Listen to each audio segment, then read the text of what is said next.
మనసులో ఉంచుకుంటామో అప్పుడు మనం నైపుణ్యం గల క్రైస్తవులంగా మారతాం.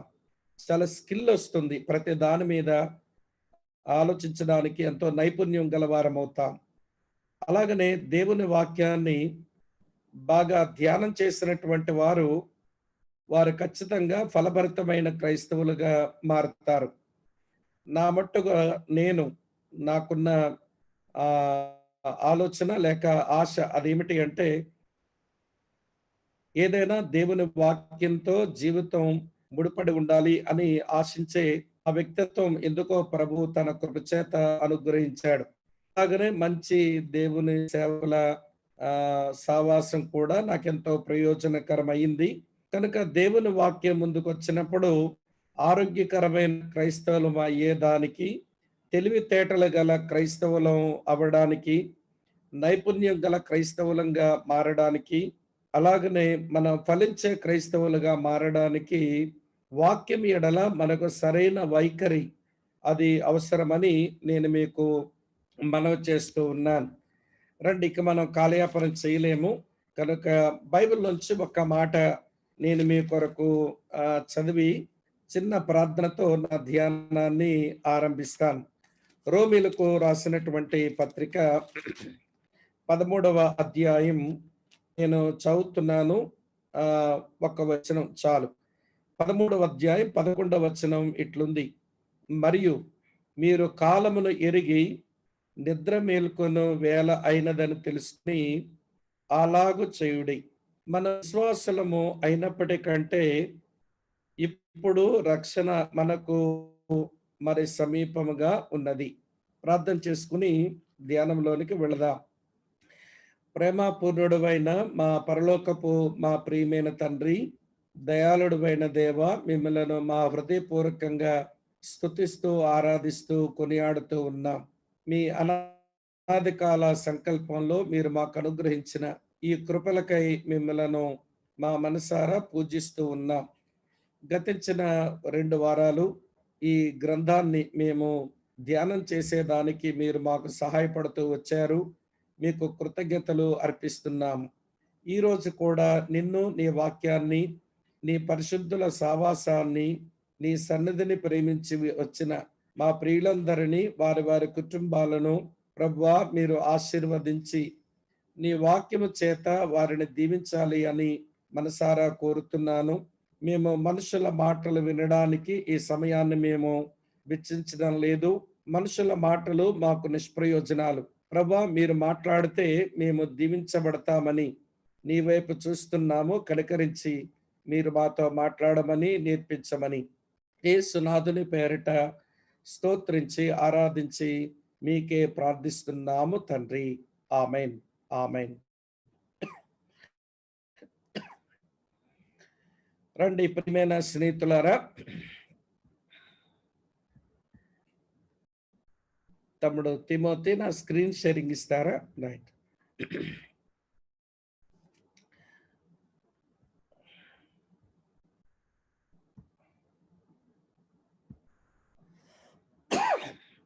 తమ్ముడు నా స్క్రీన్ షేరింగ్ ఇవ్వండి తిమోతి గారు. రైట్. ప్రియులారా, ఇప్పటి వరకు మనం 11 అధ్యాయాల్లో మనం క్రమంగా దేవుని వాక్యాన్ని నేర్చుకుంటూ వస్తున్నాం. థ్యాంక్ యూ తమ్ముడు. మొదటి అధ్యాయంలో ప్రభువైన యేసుక్రీస్తు వారి ప్రత్యక్షతను మనము అర్థం చేసుకున్నాము. 2-3 అధ్యాయాలలో మరి 7 సంఘాల మీద ప్రభు ఎట్లా ప్రభు అయి ఉండి తన ఉపదేశాలు ఇచ్చారో అది మనం చూసాము. 4 అలాగనే 5 అధ్యాయాల్లో మనం పరలోకమందు తండ్రికి అలాగనే యేసుక్రీస్తు ప్రభుకు జరిగిన ఆరాధన మనం చూసాము. 6వ అధ్యాయం నుంచి ముద్రల తీర్పు ఆరంభం కాగా ఆ ముద్రల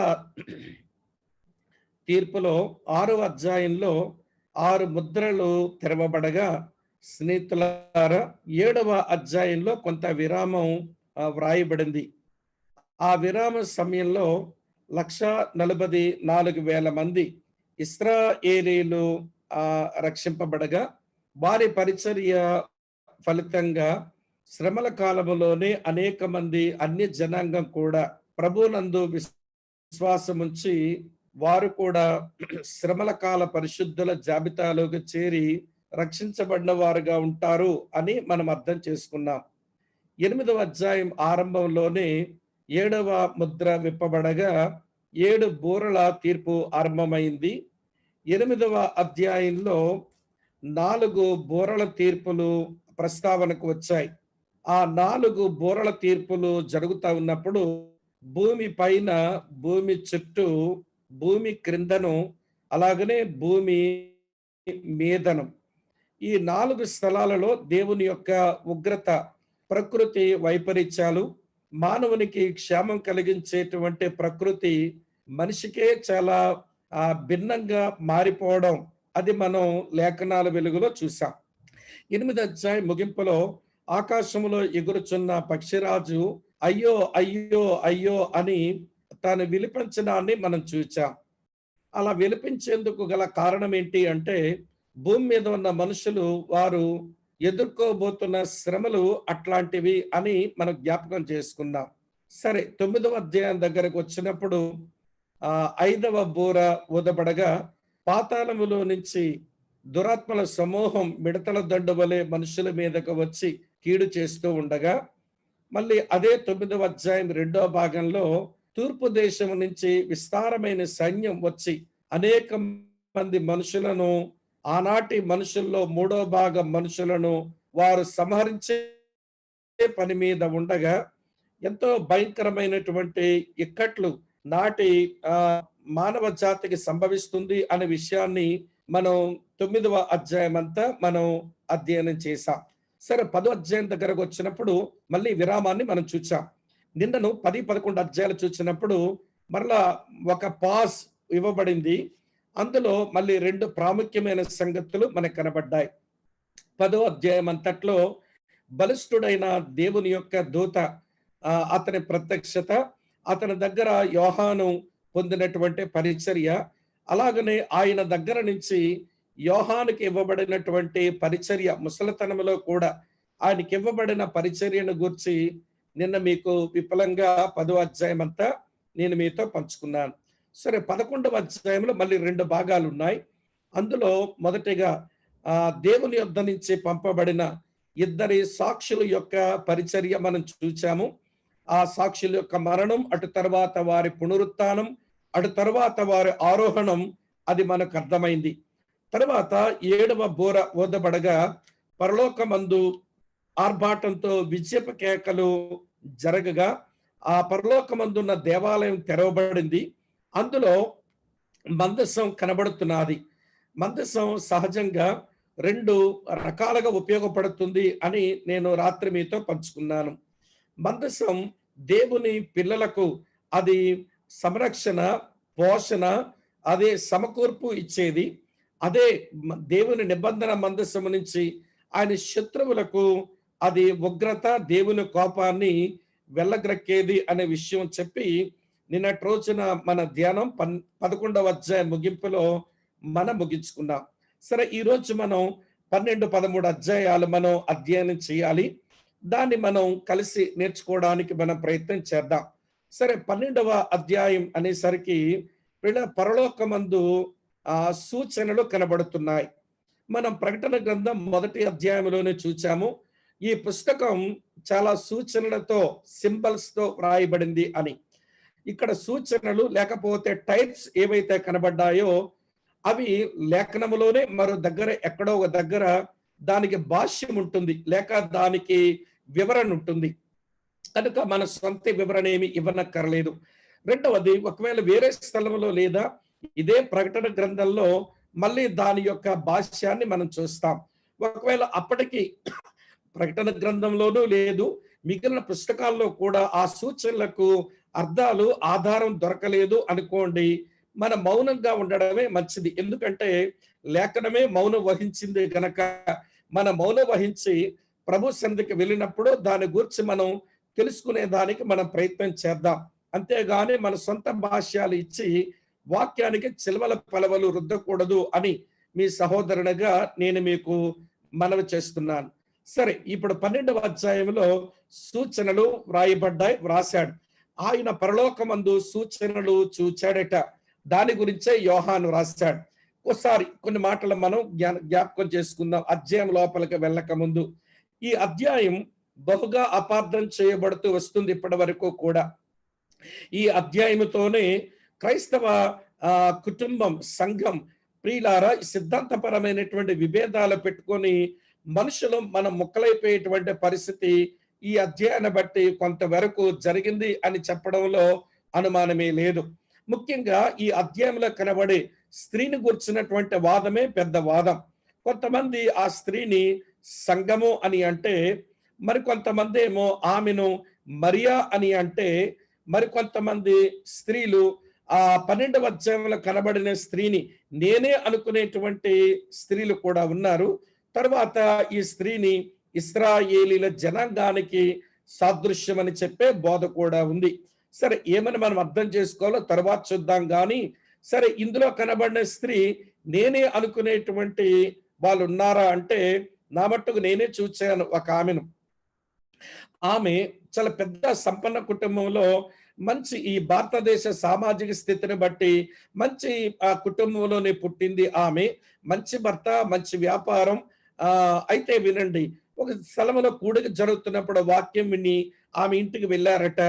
ప్రభు ఆ రాత్రి చెప్పాడట, ఆ సహోదరుడు దేవుని సేవకుడు, నువ్వు కలువు, ఆయన నీకు విషయాలు చెప్తాడు అని ప్రభు చెప్పినారట ఆమెకు. సరే, ఆమె నేను ఏ దేవుని సేవకుని దగ్గర ఉన్నానో ఆయనకు కబురు చేసి ఇలా మేము వస్తామంటే కొంతసేపు బ్రదర్ స్వామి గారితో మాట్లాడతామనంటే ఆ సేవకుడు నన్ను అడిగారు. సరే రెండన్నా, నాకేం అభ్యంతరం లేదు అని చెప్పాను. సరే, ఫ్యామిలీ వచ్చారు. ఆ పాస్టర్ గారు వాళ్ళు తీసుకుని వచ్చారు. తీసుకుని రాగానే మొట్టమొదట ఆమె నన్ను అడిగిన ప్రశ్న, బాబు స్వామి గారు, దేవుడు ఇట్లా నాతో మాట్లాడినాడు, యేసు ప్రభు మళ్ళీ వస్తాడు అని మీరు ఎదురు చూస్తున్నారా? ముందు దీనికి నాకు జవాబు చెప్పండి అంది ఆమె. నేను అన్నాను, అక్కగారు మన నిరీక్షణ అదే కదా, ప్రభు వస్తాడు, తన సంఘాన్ని తీసుకుని వెళతాడు, మరలా భూమి మీదకి వస్తాడు, తన రాజ్యాన్ని స్థాపిస్తాడు అన్న గొప్ప నిరీక్షణతో వాక్య సత్యాన్ని బట్టి కదా మనం ఎదురు చూస్తున్నది అన్నాను. వెంటనే ఆమె ముఖమంతా చిట్లించుకొని అంటున్నారు, అదేంటి బాబు మీరు ఇంకా ఎదురు చూస్తున్నారా, ఆయన రావడం అయిపోయింది కదా అన్నారు. అనగానే ఎక్కడైపోయింది, ఎక్కడొచ్చినాడు ఆయన అన్నాను. ఎక్కడో రావడం ఏంటండి, నా కడుపులోనే పుట్టినాడు అని చెప్పింది. నా కడుపులోనే పుట్టాడు. తర్వాత ఆ స్త్రీని నేనే, ఆయన కన్నది. ప్రకటన గ్రంథం 12వ అధ్యాయంలో ఉన్న స్త్రీని నేనే, నా కడుపున పుట్టిన బిడ్డే రాబోయే యేసుక్రీస్తు.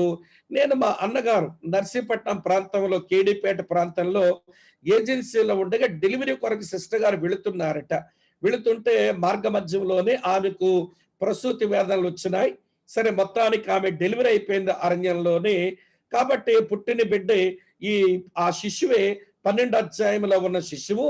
ఆ స్త్రీని నేనే అని చెప్పి అనుకుని ఆమె ఇక ఇంట్లో మొదలుపెట్టిందట. ఇట్లా, నేను ఒక ప్రత్యేకమైన స్త్రీని, నేను ఇంట్లో ఏ పని చెయ్యను, వంట నాకు చేయమని అడగకూడదు, ఇల్లు ఊడమని అడగకూడదు.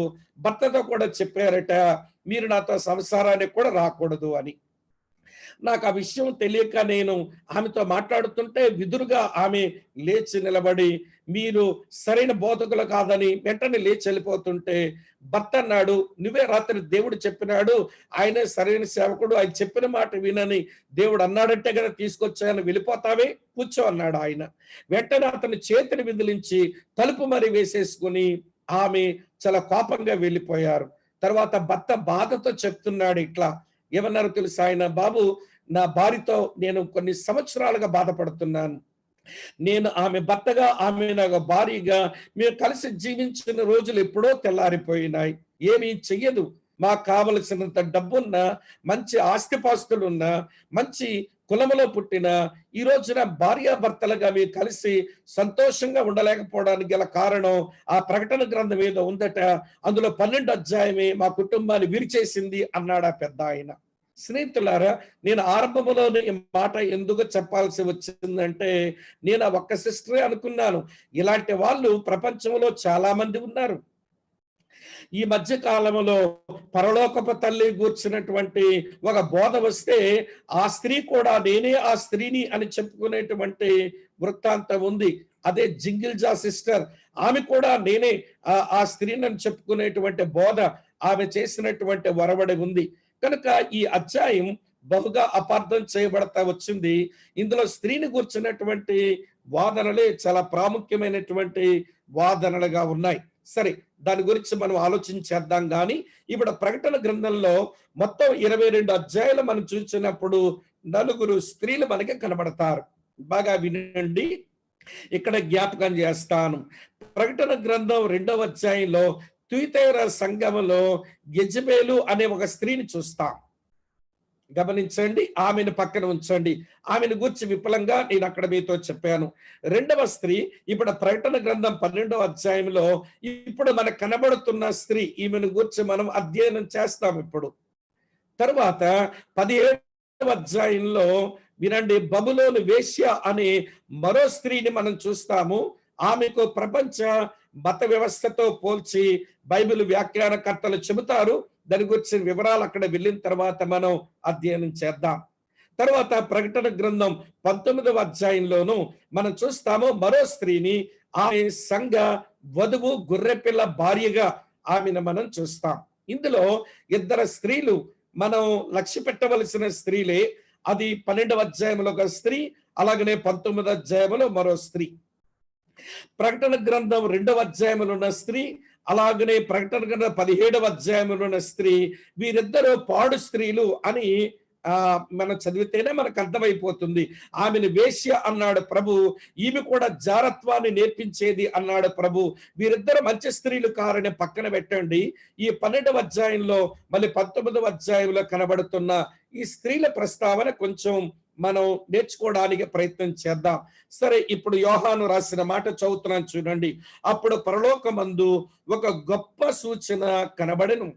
ఇక్కడ గొప్ప అనే మాట మీరు గమనించండి. ఈ గొప్ప అనేటువంటి మాట ఈ పుస్తకంలో స్నేహితులారా 4 పర్యాయాలు ప్రస్తావించబడింది. 12వ అధ్యాయంలో గొప్ప సూచన అన్నాడు, గ్రేట్ అనే మాట. మళ్ళీ 3వ వచనంలో మహాఘట సర్పం, గ్రేట్ అనే మాట అక్కడ ఉపయోగించబడింది. తరువాత స్నేహితులారా 12వ వచనంలో బహుక్రోధము, గ్రేట్ రేత్ అనే మాట మనం చూస్తాము.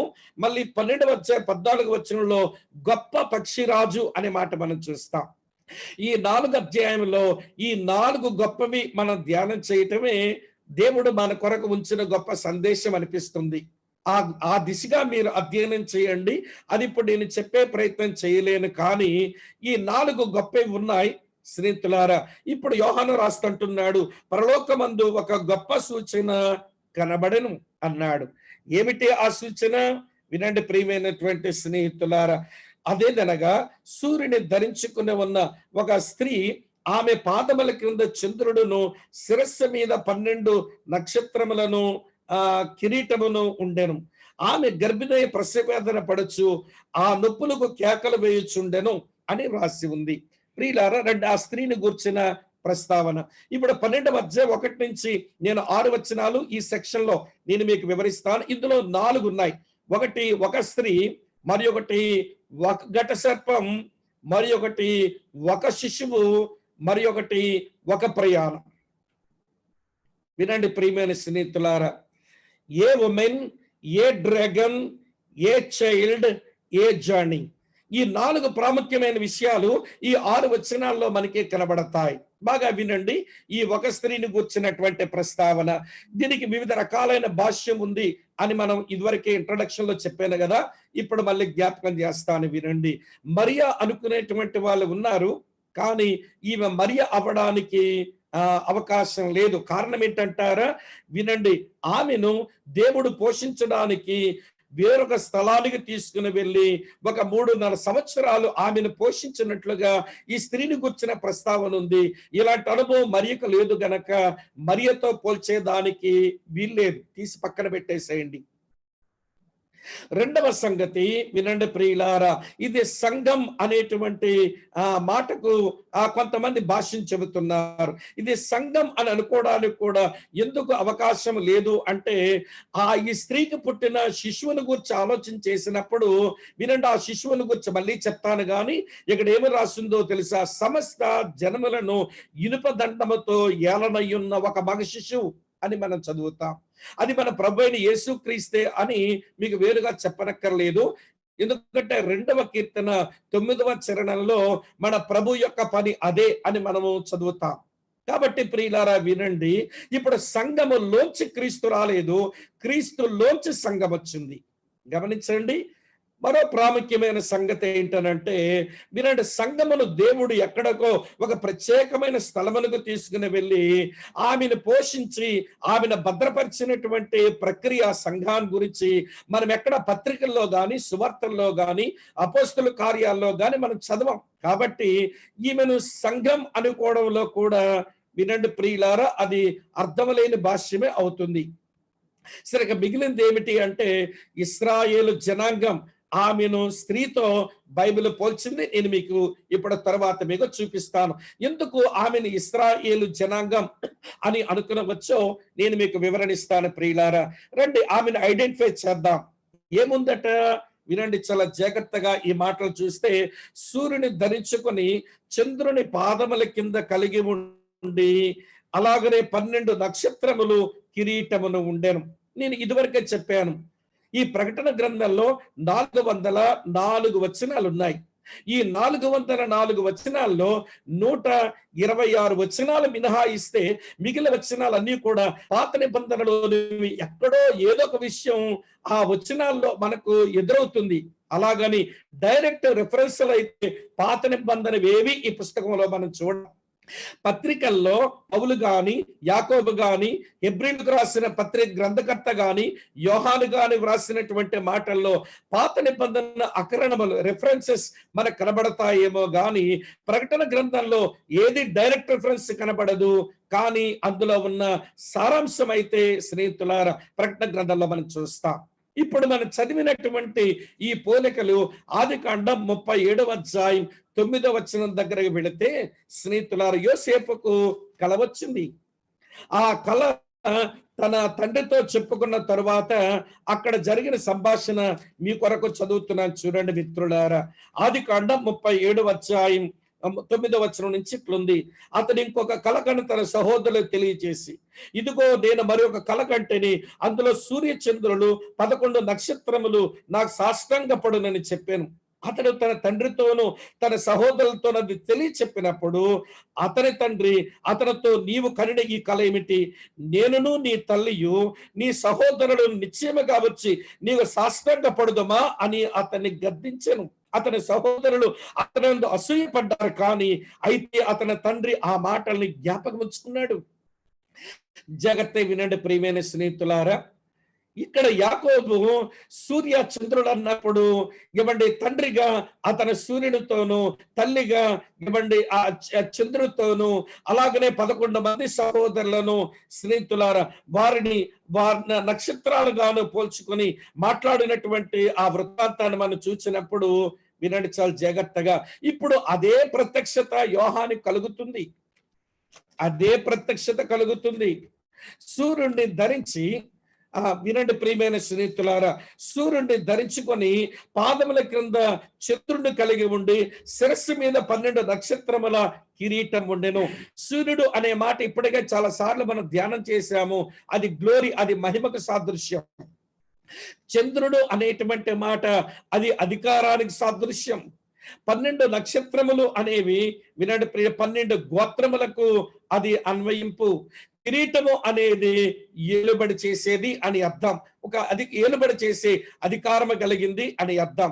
కాబట్టి ప్రియమైన స్నేహితులారా, ఇప్పుడు యోహాను చూచినటువంటి ఈ గొప్ప సూచనలో కనబడుతున్న స్త్రీ ఆమె ఇశ్రాయేలు జనాంగం.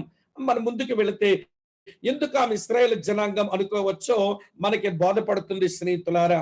రండి, ఆమె బాధపడుతున్నది. 2వ వచనంలో ఆమె గర్భిణియే ప్రసవేదన పడుచు ఆ నొప్పులకు కేకలు వేయుచుండెను. అంతటా పరలోకమందు ఇంకొక సూచన కనబడెను, ఇదిగో ఎర్రని మహాఘట సర్పము అని రాసి ఉంది.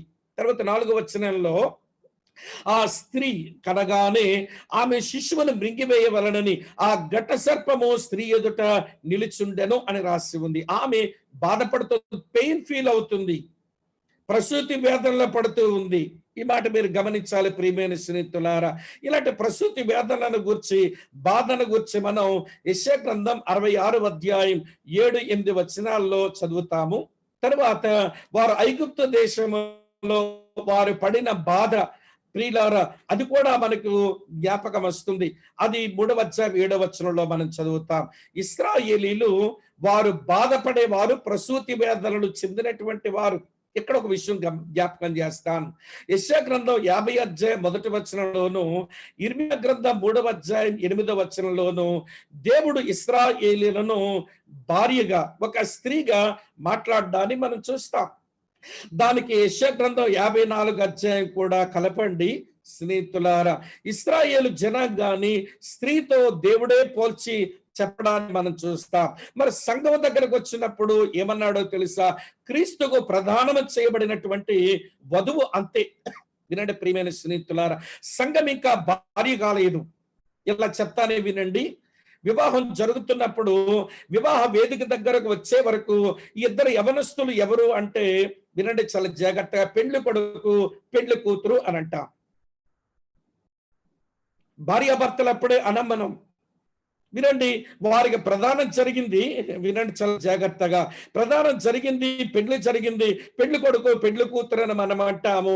పెళ్లైన తర్వాత మ్యారేజ్ లైసెన్సీదారుడు అంటాడు, ఇదిగోండి మీరందరూ మౌనంగా ఉన్నారు, వీళ్ళు కూడా ఒకరోజు పెళ్లి చేసుకోవడం అంగీకారం తెలియజేశారు, సేవకులుగా నేను వివాహం చేశాను, వీళ్ళిద్దరూ భార్యాభర్తలని నేను డిక్లేర్ చేస్తున్నాను అంటాడు.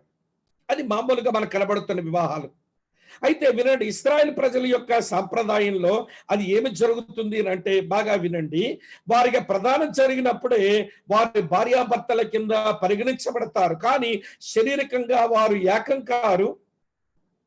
ఏకము కానప్పుడు వారి బిడ్డలు పుట్టే ప్రస్తావన లేదు.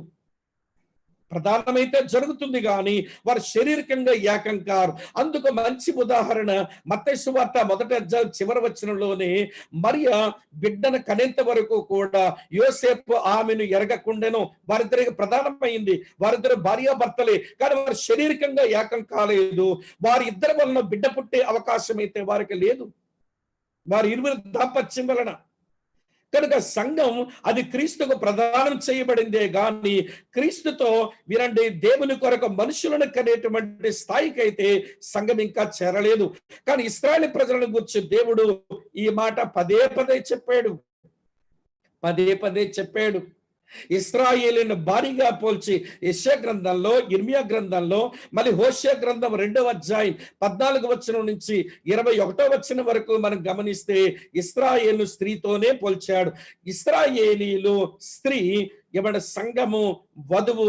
ఈ విషయాన్ని మనం మనసులో పెట్టుకొని ఈ దిశగా విషయాన్ని మనం అర్థం చేసుకుందాం. ఇందాక మరో మాట కూడా మీతో చెప్పాను, జ్ఞాపకం ఉంచుకోండి. యేసు వలన సంఘం వచ్చింది కానీ ఏమండి, యేసు సంఘం నుంచి రాలేదు, ఇశ్రాయేలీలోంచి యేసు వచ్చినాడు. ఈ మాట మీరు గమనించండి. అది శరీరధారిగా ఇశ్రాయేలు నుంచి యేసు ప్రభు వచ్చాడు. దేవుడుగా మళ్ళీ ఆయన దగ్గర నుంచి ఇశ్రాయేలు వచ్చిన వారు. నేను 5వ అధ్యాయం చెప్పినప్పుడే ఒక మాట చెప్పా, దావీదుకు వేరీనే చిగురు ఈయన, ఆయన దైవనరుడు అనే విషయం నేను అక్కడే మీతో ప్రస్తావన చేశాను. కాబట్టి వినండి, ఇశ్రాయేలీలోంచి ఏమండి వట్టి శరీరధారిగా ఈ లోకమునకు ఆయన వచ్చినవాడు. కనుక స్త్రీని గురించి మనం ఆలోచించాల్సిన విషయం, డిఫరెంట్ ఇంటర్ప్రిటేషన్స్ ఉంటే ఉండనియండి.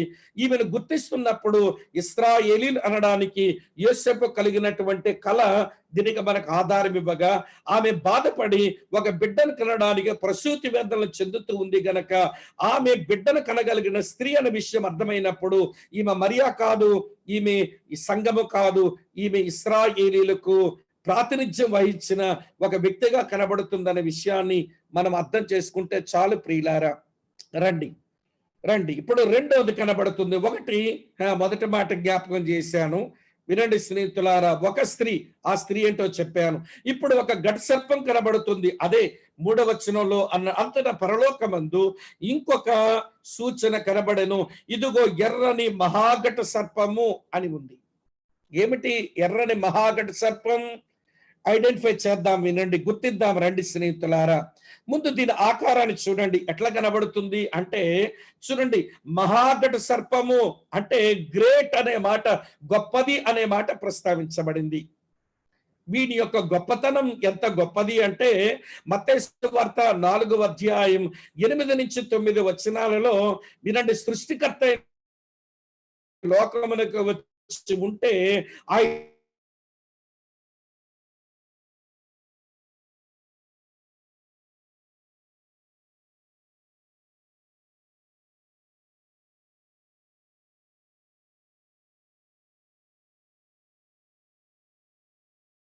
మీరు నన్ను మన్నిస్తే చెప్పేస్తాను ఈ మాట, బాధపడకండి. కొంతమంది అంటారు సైతాన్ని బంధిద్దామని.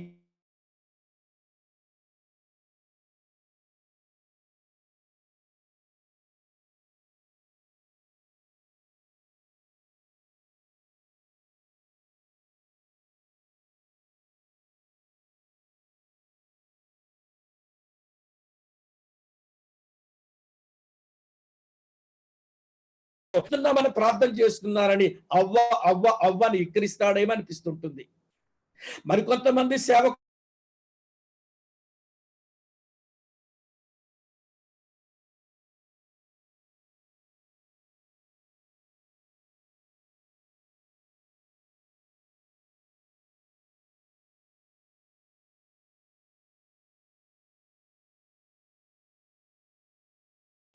సాతానుడు పగలబడి నవ్వుతాడేమో. ఏం మీ కాళ్ళ కింద పడేసి మీరు తొక్కేయడానికి నేనేమన్నా చీమను అనుకుంటున్నారా మీరు? వినండి ప్రియులారా, ఒక విషయం చెప్తాను. సాతానే ప్రమాదమైన వాడు, కానీ సాతాను కంటే ప్రమాదమైంది మరొకటి ఉంది. అదేంటో తెలుసా? వాని ఉనికిని గూర్చి ఎరగకపోవడమే అతి ప్రమాదం. సాతానుడే ప్రమాదకరమైన వాడు, కానీ వాడి ఉనికిని గూర్చి, వాడి శక్తిని గూర్చి, వాడి స్థితిగతులను గూర్చి ఎరగకుండా భక్తి చేస్తున్నామే, అది అతి ప్రమాదకరమైన విషయం. ఈరోజు చాలా మంది సేవకులు సాతానుడు, వాడి ఉనికి, వాడి శక్తి, వాడి లక్షణాలు, వాడి తంత్రాలు, వాడి వ్యూహాలు ఏమీ తెలియకుండానే భక్తి చేస్తుంటాము. ఎక్కడో దగ్గర వాడు చిక్కిపోతుంటాం. మీరు ఏమనుకోకండి సుమా ఇట్లా అన్నానని. అప్పుడప్పుడు ప్రార్థన అంతా ముగించిన తర్వాత మన వాళ్ళు కొంచెం చిలక పలుకు కలుగుతున్నారు. యేసు రక్తం జయం, యేసు రక్తం జయం, యేసునామానికి సంపూర్ణ విజయం కలుగును గాక, అపాది క్రియలకు అనంత నాశనం కలుగును గాక అంటారు. ఎంతకి ఈడెవరి చేతిలో ఉన్నాడో? సాతానికి అనంత నాశనం కలుగును గాక అని చెబుతున్న సోదరుడు సహోదరి ఎవరి చేతిలో ఉన్నారు వీళ్ళు? మారు మనస్సు, రక్షణ, పాపక్షమాపణ, వ్యక్తిగత పరిశుద్ధత, సంఘములో సభ్యత్వం, సావాసములో పెరగడం ఏమి అలవాటు రాలేదు గాని సైతానికి అనంత నాశనం కలిగేలాగా శాపం పెడతారంట వీళ్ళు. సాతానుడు పగలబడి వెక్కిరించి మరి నవ్వుకుంటాడేమనిపిస్తుంది. నేను విషయం ఎందుకు చెప్పానో తెలుసా? మన ప్రభువునే వాక్యముతో శోధించడానికి మన ప్రభువుని కలుసుకున్నవాడు వీడు. అందుకే మహాఘట సర్పం అని వ్రాయబడింది. మహా అనే మాట అది. రెండో సంగతి ఏంటో తెలుసా? ఎర్రని ఘట సర్పం అని మనం చూస్తాం. ఎరుపు అది నరహత్యకు సాదృశ్యం. యోహాను సువార్త 8వ అధ్యాయం 44వ వచనంలోనే ప్రభు పరిసయ్యులతో మాట్లాడినప్పుడు చెప్పాడు, మీరు మీ తండ్రి సంబంధులు, మీ తండ్రి అపవాది, వాడు ఆది నుండి అబద్ధికుడు, అబద్ధానికి జనకుడు, వాడు నరహంతకుడు అని చెప్పాడు. సాతానుడు, వినండి తులారా, ఆది కాండములోని 4వ అధ్యాయంలోని కయ్యూనును ఉపయోగించుకొని చంపడం మొదలు పెట్టిన వాడు నేటి వరకు దేవుని పక్షంగా నిలబడిన అనేక మంది దేవుని పిల్లలను, దేవుని సేవకులను చంపేస్తున్నాడు. వీడు మర్డరర్.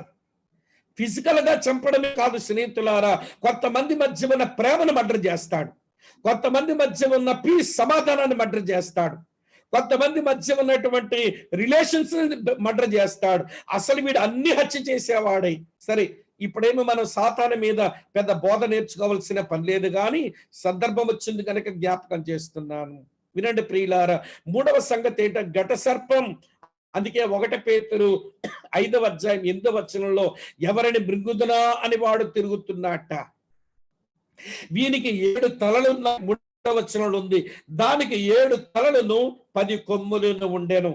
7 తలలు అది వాని జ్ఞానానికి సాదృశ్యమైతే వాడు చాలా జ్ఞానవంతుడు.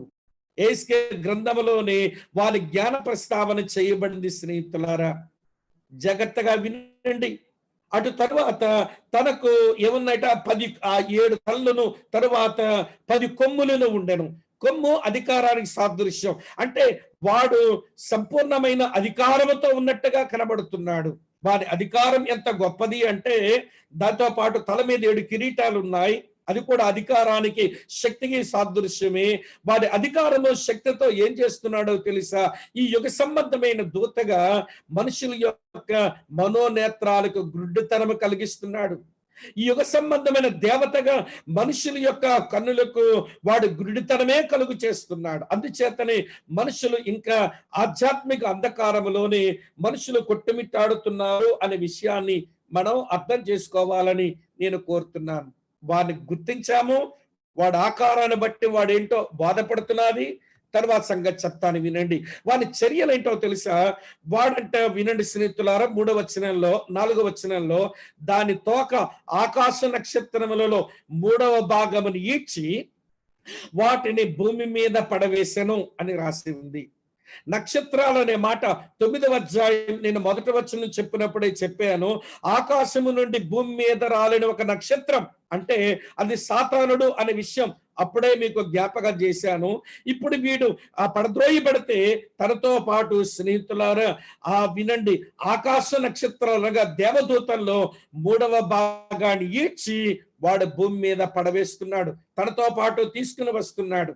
నేను పాతాళానికి వచ్చి మాట్లాడినప్పుడే 2 పేతురు పత్రిక 2వ అధ్యాయం 4వ వచనాన్ని జ్ఞాపకం చేసి కొన్ని దూతలను దేవుడు వినండి ఆ బిలములో బంధించి ఉంచాడు.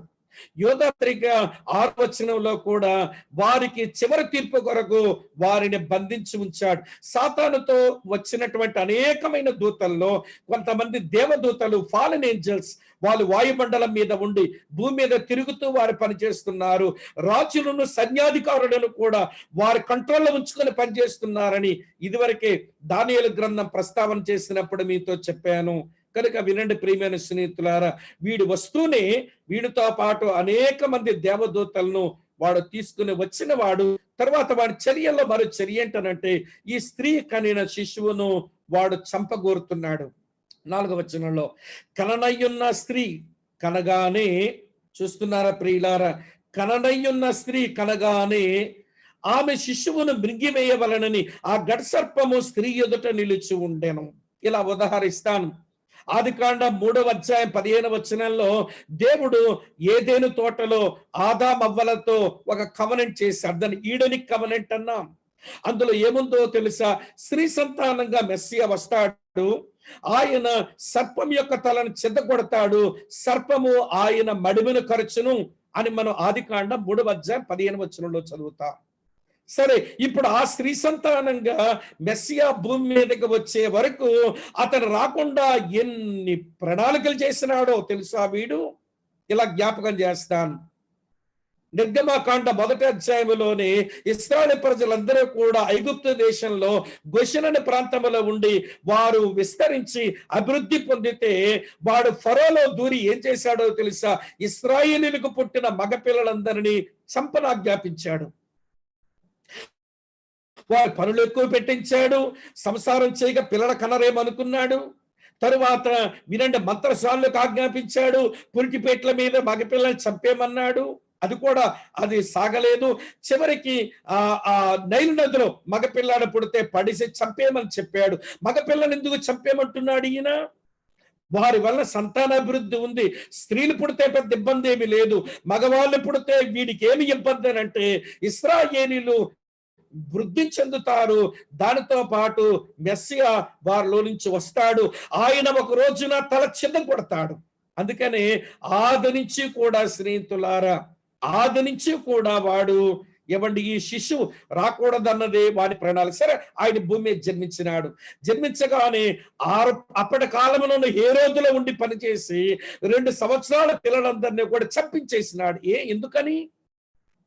ఆ 2 సంవత్సరాల పిల్లల్లో వినండి, మెస్సియా ఉంటే ఈయన పిల్లలతో చస్తాడు అని హేరోదు మనకి సీన్ లో కనబడుతున్న వ్యక్తి కానీ అతని వెనుక ఉన్న స్పిరిట్ వినండి, అది సెటానిక్ స్పిరిట్. ఇది మనం గమనించాలి. కనుక ఆది నుంచి కూడా ఈ శిశువు రాకూడదని వాడి ప్రణాళిక, వస్తే చంపుదామని ప్రణాళిక. సరే వచ్చాడు ఆ శిశువు, ఆయన పెరిగాడు. చూడండి, పరిసయ్యులతో శాస్త్రుల చేత ఒకసారి అయితే ఆ కొండ వెంచి కింద తోసే ప్రయత్నం చేయబోయినారు, మరోసారి చంపబోయినారు. ఎన్నిసార్లు అతను చంపే ప్రయత్నం చేసినారో చెప్పలేము. కనుక వినండి ప్రియమైన స్నేహితులారా, ఈ గడ్సర్పం యొక్క చర్యలు ఏమిటి అంటే, తనతో పాటు కొంతమందిని తీసుకుని రావడంతో పాటు వినండి, మెస్సియాను చంపాలనుకోవడమే వీని చర్య. ఒక స్త్రీని గురించి చెప్పాను, ఈ గడ్సర్పాన్ని గురించి కూడా చెప్పాను. రెండు శిశువుని గురించి మనం ఆలోచన చేస్తాం. ఏమిటి ఈ శిశువు సంగతి? ఈ మగ శిశువు చదువుతున్నాను చూడండి ప్రియమైన స్నేహితులారా, ఇలా వ్రాయబడి ఉంది. రండి ఈయన కూడా మనం గుర్తించుదాం. ఏమని రాసిందో తెలుసా? 5వ వచనంలో, సమస్త జనములను ఇనుప దండముతో ఏలనయ్యున్న ఒక మగ శిశువును ఆమె కనగా, ఆమె జన్మనిచ్చింది మగ శిశువుని. వినండి, ఆయన ఏం చేస్తాడట? సమస్త జనములను ఇనుప దండముతో ఏలనయ్యున్నవాడు. ఇప్పటి వరకు భూమి మీద ఉన్న సమస్త జనులను ఏలగలిగిన వారు ఎవరు లేరు. పెద్ద పెద్ద ఎంపరర్సే వచ్చారు, కానీ అన్ని రాజ్యాలు వాళ్ళ కిందికి రాలేదు. ఏవో కొంతమంది వాళ్ళు స్వచ్ఛందంగానే మిగిలిపోయారు, వీళ్ళు స్వాధీనం కింద రాకుండానే. ఐగుప్తు సామ్రాజ్యం దగ్గర నుంచి ఐగుప్తీయులు, తర్వాత అశ్షూరీయులు తర్వాత బబులోనీయుల తర్వాత మాదీపార్సీకుల తర్వాత గ్రీకుల తర్వాత రోమీయుల తర్వాత ఆటోమన్ ఎంపైర్, వినండి ఇస్లామిక్ ఎంపైర్, అటు తర్వాత బ్రిటిష్ సామ్రాజ్యం. ఎవరన్నా చూడండి, సమస్య జనములను ఏలగలిగిన వారైతే కాదు, భూమి మీద ఉన్న సమస్య జనములను ఏలగలిగిన వాడు ఒకడే సృష్టికర్త, శరీరమతి లోకానికి వచ్చిన రాజుల రాజు ప్రభువుల ప్రభు అయిన యేసుక్రీస్తు మాత్రమే. ఆయన సమస్య జనములను ఆయన ఏలేటువంటి వాడు. ప్రియమైన స్నేహితులారా, ఇందాకే మీతో చెప్పాను, అది ఇలా రాసి ఉంది అని 2వ కీర్తన 9వ వచనంలో. తర్వాత సరే చూడండి, ఏలనైన వాడు మగ శిశువును ఆమె కనగా, చిన్న కామ ఉంది అక్కడ. ఆమె శిశువు దేవుని యొద్దకును ఆయన సింహాసనం యొద్దకును కొనుపోబడింది. కనింది, మళ్ళా శిశువు దేవుని సింహాసనం దగ్గరకు వెళ్ళిపోయాడు. ఆ చిన్న కామాలోనే 33.5 సంవత్సరాల యేసు ప్రభు యొక్క జీవితం ఉంది. అదంతా యోహాన్ రాయిలా. ఆమె కనింది, ఇశ్రాయేలులోంచి ఆయన పుట్టాడు, 33 సంవత్సరాలు జీవించాడు, తిరిగి ఆయన దేవుని యొద్దకు కొనుపోబడ్డాడు. ఇంకా సమస్య జనులు ఏలలేదు. ఆయన అభిషేకం అయితే పొందాడు రాజుగానే పుట్టాడు, రాజుగానే అతని వినండి, ఆయనకు అభిషేకం జరిగింది, కానీ పట్టాభిషేకం జరగాల్సి ఉంది. అభిషేకానికి పట్టాభిషేకానికి చాలా కాల వ్యవధి పట్టొచ్చు. దావీదు లాంటోడికి 13 సంవత్సరాలు పట్టింది. సమూయేలు చేత అభిషేకించబడ్డాడు 17వ ఏట, అతను రాజుగా పట్టాభిషేకం చేయబడింది 30వ ఏట. ఈ రెండింటికి మధ్య కొంత కాల వ్యవధి ఉన్నట్టుగా వినండి, యోర్దాను నదిలో బాప్తీసం తీసుకుంటూ ఉండగా అభిషేకించబడిన మెస్సయ్య, వినండి స్నేహితులారా, ఆయన రాజుగా పట్టాభిషేకం చేయబడే రోజు ఒకటి ఉంది. ఆయన దేవుని వద్దకు కొనుపోబడ్డాడు. అందుకనే స్టెఫను అతను మరణించినటువంటి సందర్భంలో తండ్రి పార్శ్వమున యేసు నిలుచుని ఉండడాన్ని చూచాడు. 110వ కీర్తన మళ్ళీ 1వ వచనంలో కూడా చదువుతాం. నా ప్రభుతో ఎలాగ సెలవిచ్చెను, నీ శత్రువులను నీ పాదములకు పీఠముగా చేసే వరకు నువ్వు నా కుడి పార్శ్వమున కూర్చో అన్నాడు. ఈ పుట్టిన శిశువు 33.5 సంవత్సరాలు జీవించి తండ్రి యొద్దకు పోయి హెచ్చించబడ్డాడు. పౌలు ఫిలిప్పీ పత్రిక 2వ అధ్యాయంలో ఆయన ఎలాగ హెచ్చించబడ్డాడో, ప్రతి నాలుక యేసునామాన్ని బట్టి ఒప్పుకోవాలని, ప్రతి మోకాళ్ళు యేసునామాన్ని బట్టి వంగాలని దేవుడు అన్ని నామముల కంటే పైనామం ఇచ్చి ఉన్నతమైన తన సింహాసనం దగ్గర ఆయన ఎగ్జాల్ట్ చేశాడు, హెచ్చించినాడు అని ఇన్ని వచనాలు లేఖన భాగంలో ఉన్నాయి. కనుక ప్రియమైన స్నేహితులారా, ఈ శిశువు మన ప్రభువైన యేసుక్రీస్తే, ఇశ్రాయేలులోంచి వచ్చిన వాడు. అందుకనే వినండి, అపవాది మహాగట్ సర్పం ఆయన చంపగోరాడు అనేది మనకు అర్థమైంది. చివరి విషయం చెప్తాను చూడండి. ఒక ప్రయాణం, ఏ జర్నీ, 6వ వచనం ఇలా ఉంది. ఏమిటి 6వ వచనం? ఆ శిశువు దేవుని యొద్దకు ఆయన సింహాసనంతో కొనుపోబడెను. ఆ స్త్రీ అరణ్యమునకు పారిపోయి అచ్చట వారు 1260 దినములు ఆమెను పోషించవలనని దేవుడు ఆమెకు ఒక స్థలము సిద్ధపరచెను. వినండి స్నేహితులారా, ఆ శిశువును కనినటువంటి ఆ ఇశ్రాయేలీలు వినండి చాలా జాగ్రత్తగా, కొంత సమయం వారు దేవుని చేత పోషించబడాలి అని ఈ 6వ వచనాన్ని ఇలా మనసులో పెట్టుకొని మళ్ళీ కిందకు వచ్చినప్పుడు మళ్ళీ దాన్ని మనం అర్థం చేసుకుంటాం. అదేంటో తెలుసా? శ్రమల కాలంలో వినండి, క్రీస్తు విరోధి ఆ ఇశ్రాయేలుతో నిబంధన చేసుకున్న తర్వాత దానియేలు గ్రంథం 9వ అధ్యాయం 27వ వచనంలో నిబంధన మీరుతాడు, ఈ క్రీస్తు విరోధి దేవుని ప్రజలైన ఇశ్రాయేలును చంపగోరుతాడు, దేవుడు అద్భుతమైన భద్రతనిస్తాడు. కొంచెం కిందకి వెళితే మనకు విషయాలు మరి కొంచెం విపులంగా అర్థమవుతాయి. రండి ఈ విషయాన్ని మనం ఆలోచించేద్దాం. 2వ భాగం 12వ అధ్యాయంలో అదేమిటి అంటే త్రోసివేయబడిన లేక పడద్రోయబడిన గొప్ప ఘట సర్పం. 12వ అధ్యాయం 7 నుంచి 17 వచనాలు. మర్చిపోకండి సుమ, నేను 4 సంగతులు మీకు జ్ఞాపకం చేశాను. ఒక స్త్రీ, ఒక ఘట సర్పం, ఒక మగ శిశువు, ఒక ప్రయాణం. ఇది మీ మనసులో ఉంచండి. ఇప్పుడు ఈ ఘట సర్పం పడద్రోయబడ్డాన్ని గూర్చి మనం 7వ వచనం నుంచి మనం చదువుతాం. బాగా వినండి ప్రియమైన స్నేహితులారా. 7 నుంచి 17 వచనాల్లో మనం నేర్చుకోవాల్సింది ఏంటో చూద్దాం. ఈ అధ్యాయంలో అన్ని పోరాటాలే. ప్రకటన గ్రంథం 12వ అధ్యాయమే పోరాటాల అధ్యాయం. సరే, ఇప్పటికే ఇశ్రాయేలుతో ఘట సర్పం యొక్క పోరాటం చూచాం. ఇప్పుడు పరలోకములో కూడా పోరాటం జరుగుతున్నది. అసలు పరలోకములో ఎప్పుడు ఆరాధన జరిగే స్థలమే కదా, కానీ ఇప్పుడు పోరాటం కనబడుతుంది మనకి 7వ వచనం నుంచి. వర్షిప్ ప్లేస్ కాస్త అది వార్ఫేర్ ప్లేస్ అయిపోయింది. జాగ్రత్తగా వినండి ప్రియమైన స్నేహితులారా. నేను నా ధ్యానంలో కొంతమంది దైవజనులు రాసిన సాహిత్యం చదివిన తర్వాత నా కన్విక్షన్ లో నేను కొన్ని ప్రాముఖ్యమైన విషయాలు మీతో పంచుకోవాలని ఆశపడతా ఉన్నాను. రండి, మొదటి సంగతి ఏంటంటే ఈ ఘట సర్పం యొక్క ప్రత్యక్షతను కొంచెం మనం అర్థం చేసుకుందాం. నేను చెప్తాను ఈ పోరాటాన్ని గురించి. ఈ ప్రత్యక్షతలో వినండి, అతనికి కొన్ని నామాలు ఇవ్వబడ్డాయి. ఇక్కడనే 7వ వచనం నుంచి ప్రియమైన స్నేహితుల కిందికి చదివితే వానికి కొన్ని పేర్లు ఇవ్వబడ్డాయి. వరుసగా ఘట సర్పము అన్నారు, ఎందుకంటే వాడు నాశనాన్ని హింసను చేసేవాడు గనక ఘట సర్పము అని పరిశుద్ధాత్మను వ్రాయించినాడు. నెంబర్ 2 ఆది సర్పము అని రాయించాడు ఇక్కడే. అంటే అర్థమేంటో తెలుసా? ఏదేను తోటలోనే హవ్వను మోసగించినటువంటి వాడు ఆది సర్పం, వీడు మోసగాడు అని. తరువాత ఎక్కడనే అపవాది అనే మాట మనం చూస్తాం. 10వ వచనంలో అపవాదనగా దేవుని ఎదుట పరిశుద్ధుల పైన లేక సహోదరుల పైన వాడు 24 గంటలు నేరారోపణ చేసేవాడు అనేది మీరు గమనించాలి. అది వాడి నామాన్ని బట్టి వాడి నైజం మీకు జ్ఞాపకం చేస్తున్నాను. నాశనము హింసను చేయవాడు గనక వాడు డ్రాగన్. జ్ఞాపకం పెట్టుకోనండి, దేవుని యొక్క పిల్లలను ఆదరించి వాడు మోసం చేయవాడు గనక వాడు ఆది సర్పం. తరువాత దేవుని ప్రజల మీద దేవుని ఎదుట నేరారోపణ చేసేవాడు గనక వాడు అపవాది. తర్వాత మాట ఏంటో తెలుసా? వినండి, దేవుని ప్రణాళికలకు, దేవుని ప్రజలకు, దేవుని వాక్యానికి ఎప్పుడు వ్యతిరేకంగా నిలిచి ఉండేవాడు. అందుకే వాడు సాతాను అని పేరు ఇవ్వబడింది. ఇది వాడి యొక్క నామాలు. గుర్తుపెట్టుకోండి ప్రియులారా. నేను ఆరంభంలో ఒక మాట చెప్పాను, సాతాను ఉనికి తెలియకపోవడమే సాతాను కంటే ప్రమాదకరమైన పరిస్థితిని మనం ఎదుర్కోవడం అవుతుంది. వాని ఉనికి తెలియాలి, వాడి తంత్రాలు కూడా తెలియాలి. పౌలు కొరింథీయులకు రాస్తూ అంటాడు, మనం అపవాది తంత్రములను ఎరగని వారము కాము అంటాడు. దేవుని పిల్లలకు వాడి తంత్రాలు తెలియాలి, వాడి నామాలు తెలియాలి, వాడి తంత్రాలు తెలియాలి. రండి మరి కొంచెం ముందుకు వెళ్దాం. సరే, వాడి స్వభావాన్ని గురించి కూడా మనం కొంచెం అర్థం చేసుకుంటాం. ఒకటి, వాడు భూమి మీద మనుషులను మోసగించువాడు, పరలోకంలోనేమో వాడు నేరారోపణ చేసేవాడు. ఇప్పుడు చదువుతాను చూడండి 7వ వచనం నుంచి. అంతటా పరలోకమందు యుద్ధము జరిగెను. మికాయేలును అతని దూతలను ఆ ఘట సర్పముతో యుద్ధము చేయవలనని ఉండగా ఆ ఘట సర్పము దాని దూతలు యుద్ధము చేసిరి గాని గెలవలేకపోయారు గనుక పరలోకమందు వారికి స్థలము లేకపోయేను.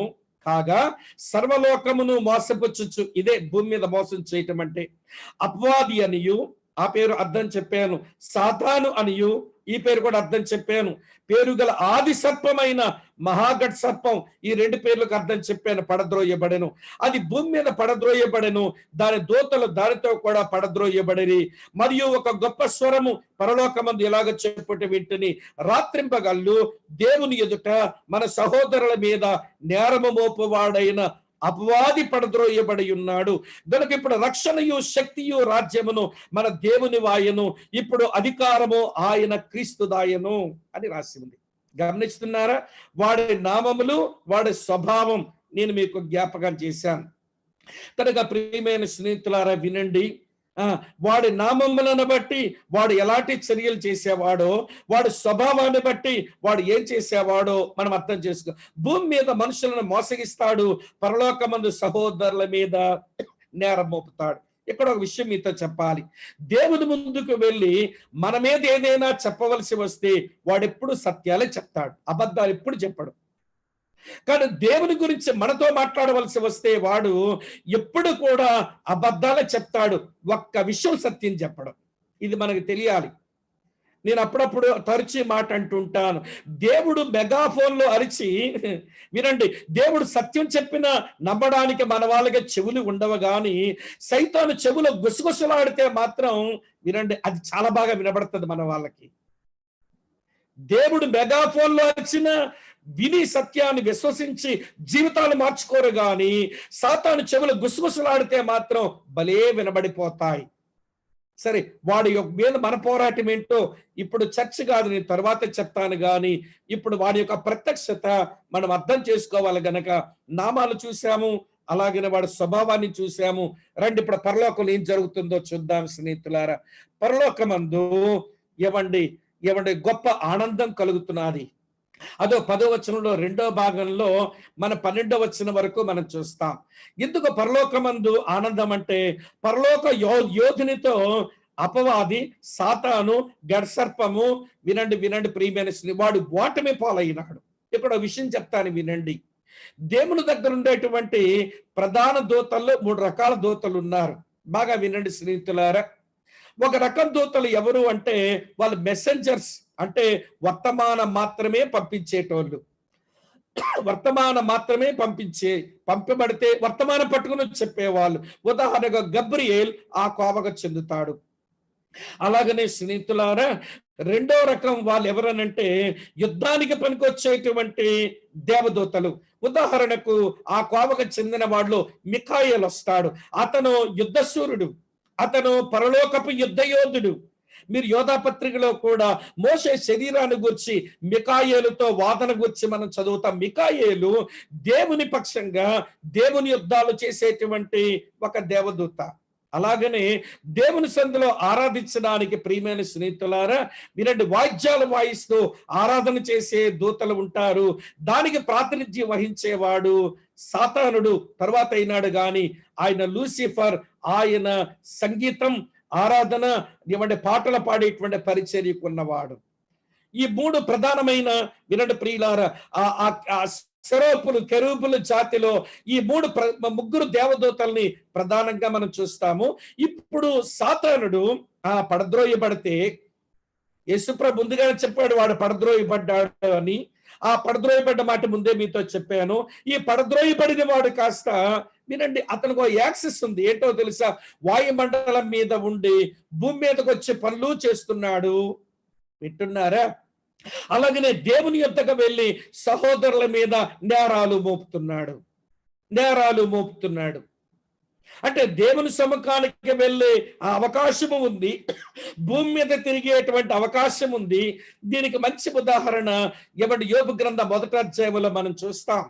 అపవాదిని అడిగినాడు, ఎక్కడి నుంచి వచ్చినావని. భూమి మీద అటు ఇటు తిరుగుతూ వచ్చాను అన్నాడు.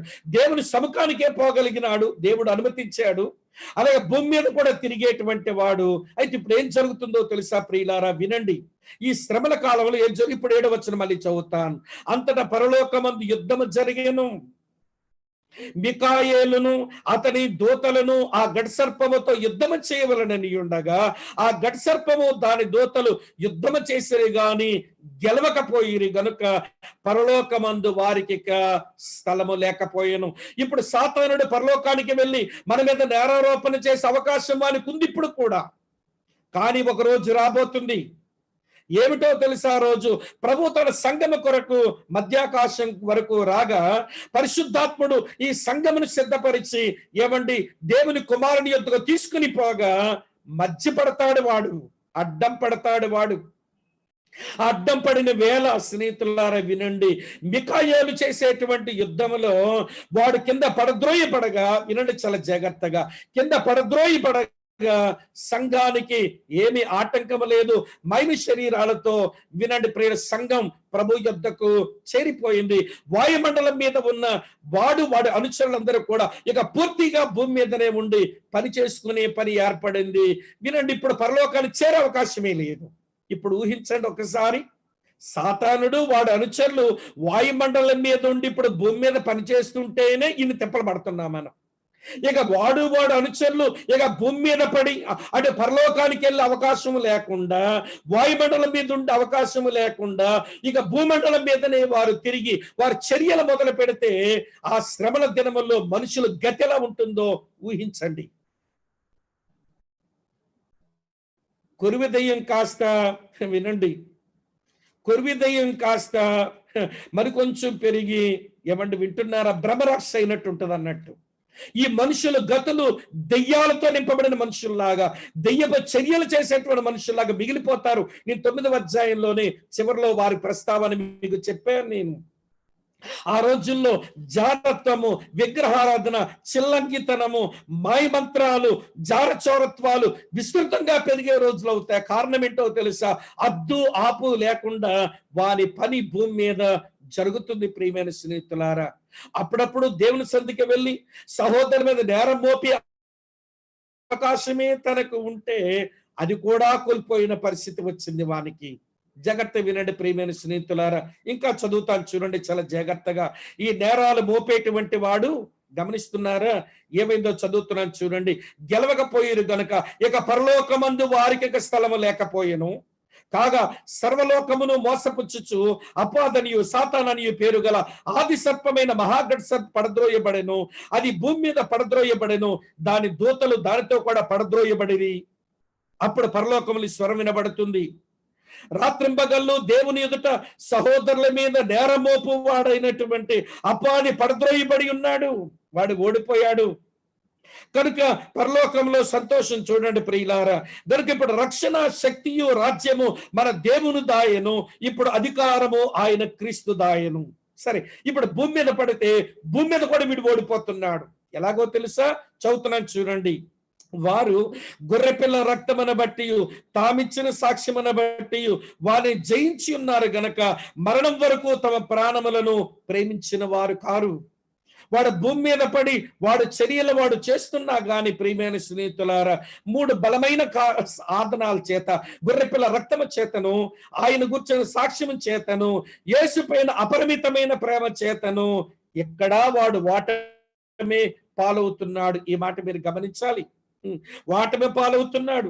చూడు 12వ వచనం. అందుచేత బాగా వినండి స్నేహితులారా, అందుచేత పరలోకమా, పరలోక నివాసులారు ఉత్సహించండి, భూమి సముద్రమా మీది శ్రమ. ఎందుకో తెలుసా? అపవాది తనకు సమయం కొంచెమే అని తెలుసుకొని బహు క్రోధము గలవాడు మీ యొద్దకు దిగి వచ్చి ఉన్నాడని చెప్పాను. వాడు కిందికి దిగి వచ్చాడు. సంఘం ఎత్తబడిన గడియలోనే వాడు నేల మీద పూర్తిగా పడగా పరలోకములు అడుగుపెట్టే అవకాశమే కోల్పోగా బహురౌద్రుడై భూమి మీద ఆ శ్రమల కాలంలో వాడు పని చేయనై ఉన్నాడు. వాని సమయం కొంచెమే అని ఎరిగి బహు కోపముతో వాడు పని చేయనై ఉన్నాడు. ఇప్పుడు 13వ వచనం నుంచి నేను చదువుతున్నాను చూడండి ప్రియులారా, మరొక ప్రాముఖ్యమైన విషయం. ఇప్పుడు మళ్ళీ భూమి మీద యుద్ధం, ఇశ్రాయేలీయులతో యుద్ధం అయిపోయింది, పరలోకమందు యుద్ధం అయిపోయింది, ఇప్పుడు భూమి మీద యుద్ధం. చూడండి 13వ వచనం చదువుతున్నాను. ఆ గడి సర్పము తన భూమి మీద పడద్రోయబడి ఉండుట చూచి, భూమి మీద పడద్రోయబడి ఉండుట చూచి ఆ మగ శిశువును కనిన స్త్రీని హింసించెను. ఆ మగ శిశువును కనిన స్త్రీని హింసించెను. అది అయిపోయింది. అందువలన ఆమె అరణ్యములో ఉన్న, వినండి ప్రియమైన స్నేహితులారా, ఆ మగ శిశువును కనిన స్త్రీని హింసించింది. ఆ శ్రమల కాలంలో మొదటి 3.5 సంవత్సరాలు కొంచెం వెసులుబాటు ఉన్న తరువాత 3.5 సంవత్సరాలు కఠినంగా ఆ స్త్రీ అనగా ఇశ్రాయేలీయులను హింసిస్తూనే ఉంది. ఆ ఘట సర్పము తన భూమి మీద పడద్రోయబడి ఉండుట చూచి ఆ మగ శిశువును కనిన స్త్రీని హింసిస్తూ వస్తుంది. 3 సంవత్సరాలు వీడి అనుచరుడు నిబంధన చేసుకున్నాడు. నిబంధన బ్రేక్ అయిపోయింది. వాడు చంపుతున్నాడు. వీనికి కోపం వచ్చింది. అందువలన ఆమె అరణ్యములో ఉన్న హింసిస్తున్నాడు గనక అందుచేత ఆమె అరణ్యములో ఉన్న తన చోటికి ఎగురునట్లు గొప్ప పక్షిరాజు రెక్కలు 2 ఆమెకి ఇయ్యబడెను. అచ్చట ఆ సర్పముఖము చూడకుండా ఆమె ఒక కాలములు అర్ధకాలము పోషించబడెను. ఒక 3.5 సంవత్సరాలు ఇవ్వండి సర్పం కోపంతో దాడి చేస్తున్న సర్పం యొక్క లక్ష్యమంతా ఇశ్రాయేలు ప్రజలు అయ్యున్న వారు దేవుని చేత ఒక ప్రత్యేకమైన స్థలమునకు వారు కొనుక్కోబడుతున్నారు. జాగ్రత్త వినండి. వారు కొనుక్కోబడుతుంటే వినండి, ఇప్పుడు ఈ యుద్ధం వల్ల వచ్చిన లాభం ఏంటో నేను జ్ఞాపకం చేస్తుంది. ఏ ఫలితం వచ్చింది ఫైనల్ గా? యుద్ధ ఫలితం ఏమిటి అని అంటే 3 ఫలితాలు. ఒకటి, ఘట సర్పం ఏ ఇశ్రాయేలునైతే ఏమండి హింసిద్దామని అనుకుందో ఆ ఇశ్రాయేలు ప్రజలు గొప్ప పక్షిరాజు వలె ఏమండి ఆ రెక్కలు కలిగి వారు ఒక ప్రత్యేకమైన స్థలానికి వెళ్ళగా వారు వెళ్ళిపోతుంటే వీడేం చేస్తున్నట్ట చూడ 15వ వచనంలో, కావున ఆ స్త్రీ ప్రవాహమును కొట్టుకొని పోవాలనని ఆ సర్పము తన నోట నుండి నీళ్లు నదీ ప్రవాహంగా ఆమె వెనుక వెళ్ళగ్రక్కిన గాని భూమి ఆ స్త్రీకి సహకారి అయి తన నోరు తెరిచి ఆ ఘట సర్పము తన నోట నుండి గ్రక్కిన ప్రవాహములను మింగివేశాను. ఘట సర్పం నుంచి వచ్చే నీటినంతటినీ కూడా భూమి సహాయం చేసి వినండి ప్రియమైన స్నేహితులారా, నీరంతటినీ కూడా తీసేసుకుంది. ఒక భూకంపమే జరుగుతుందేమో, ఆ నీళ్ళన్నీ లోపలికి పోతున్నాయి స్నేహితులారా. అందుచేత చూడండి ఇప్పుడు 17వ వచనంలో ఆ ఘట సర్పము ఆగ్రహం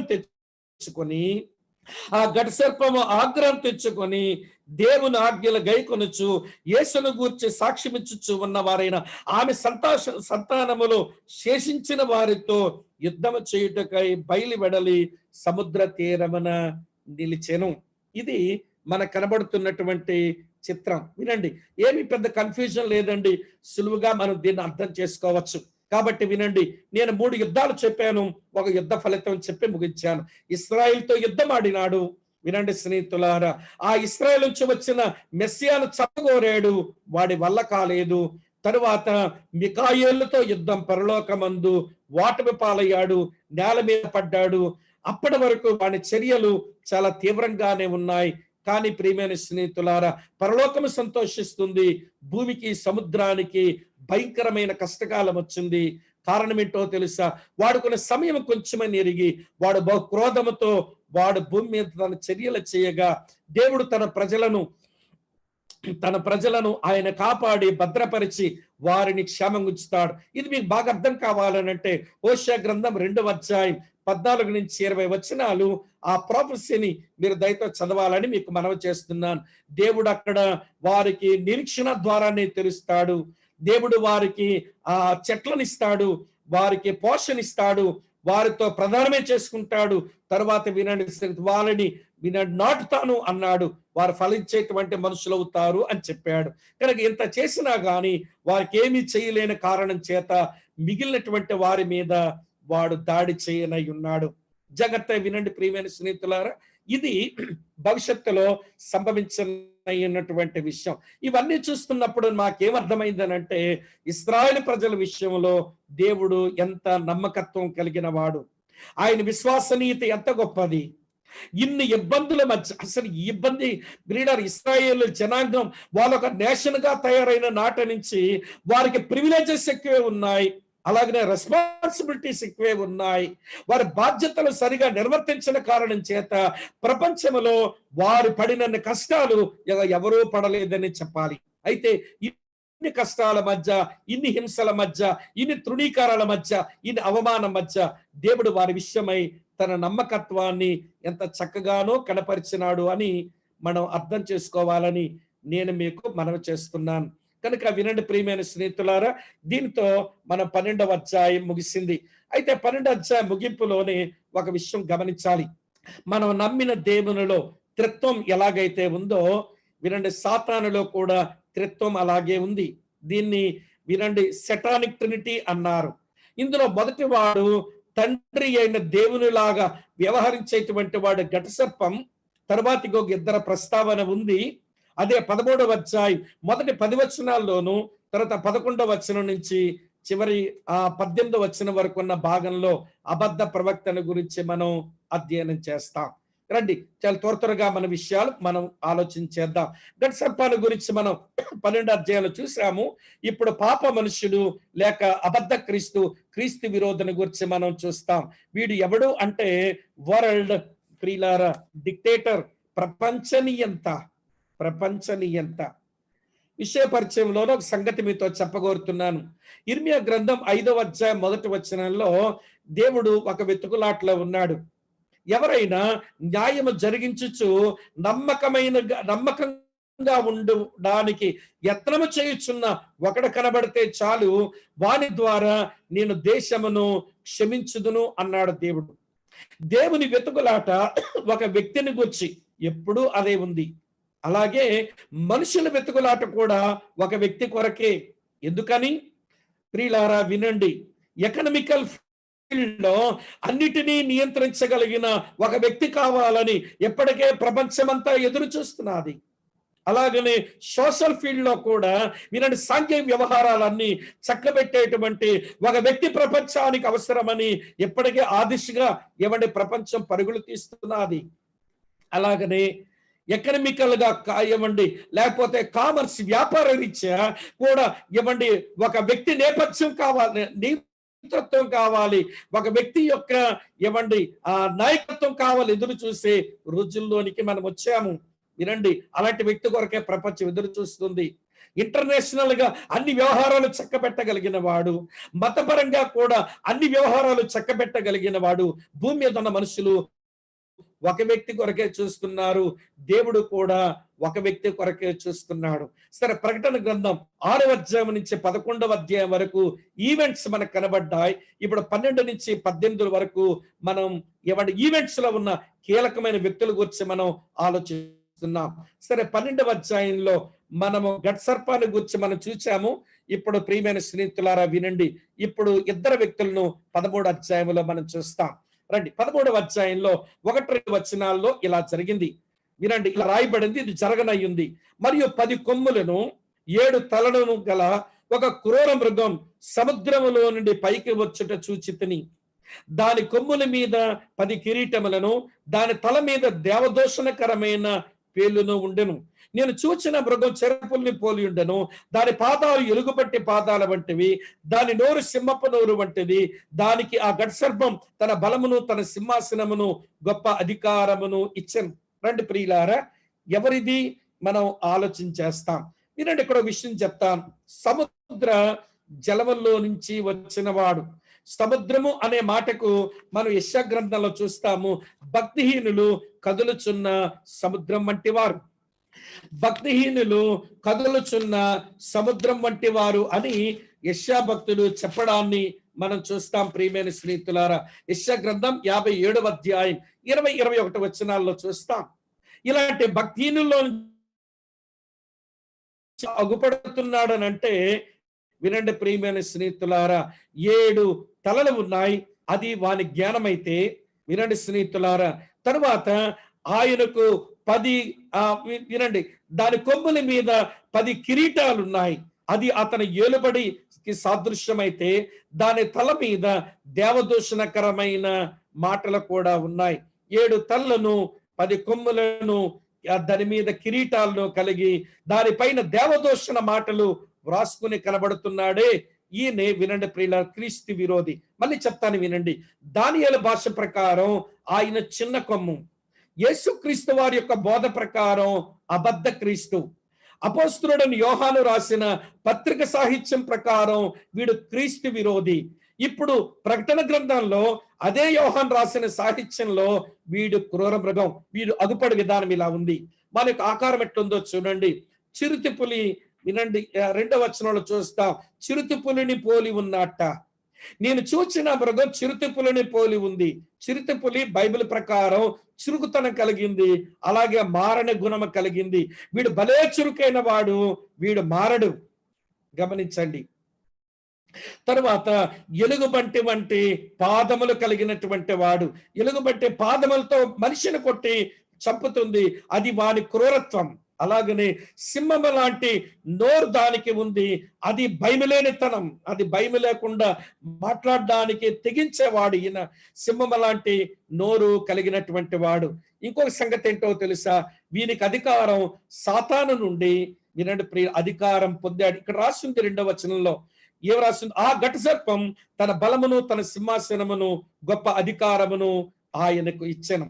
వినండి ప్రియులారా, తండ్రి అయిన దేవుడు కుమారునికి అన్ని ఇచ్చి పంపించినట్లుగా, అంటే యేసు ఏమీ లేనివాడని కాదు సుమా, ఆయన శరీరధారిగా వచ్చినప్పుడు ఆయన ఏమి కలిగి ఉన్నా తండ్రి యొద్ద నుంచి ఎట్లా కలిగి ఉన్నాడో. వినండి ప్రియులు, వీడు ఏమండి త్రిత్వములో రెండో వ్యక్తి యేసు ప్రభు ఎట్లనో, అపవిత్ర త్రిత్వములో రెండో వ్యక్తి అబద్ధ క్రీస్తు, వీడు అటువంటి వాడు.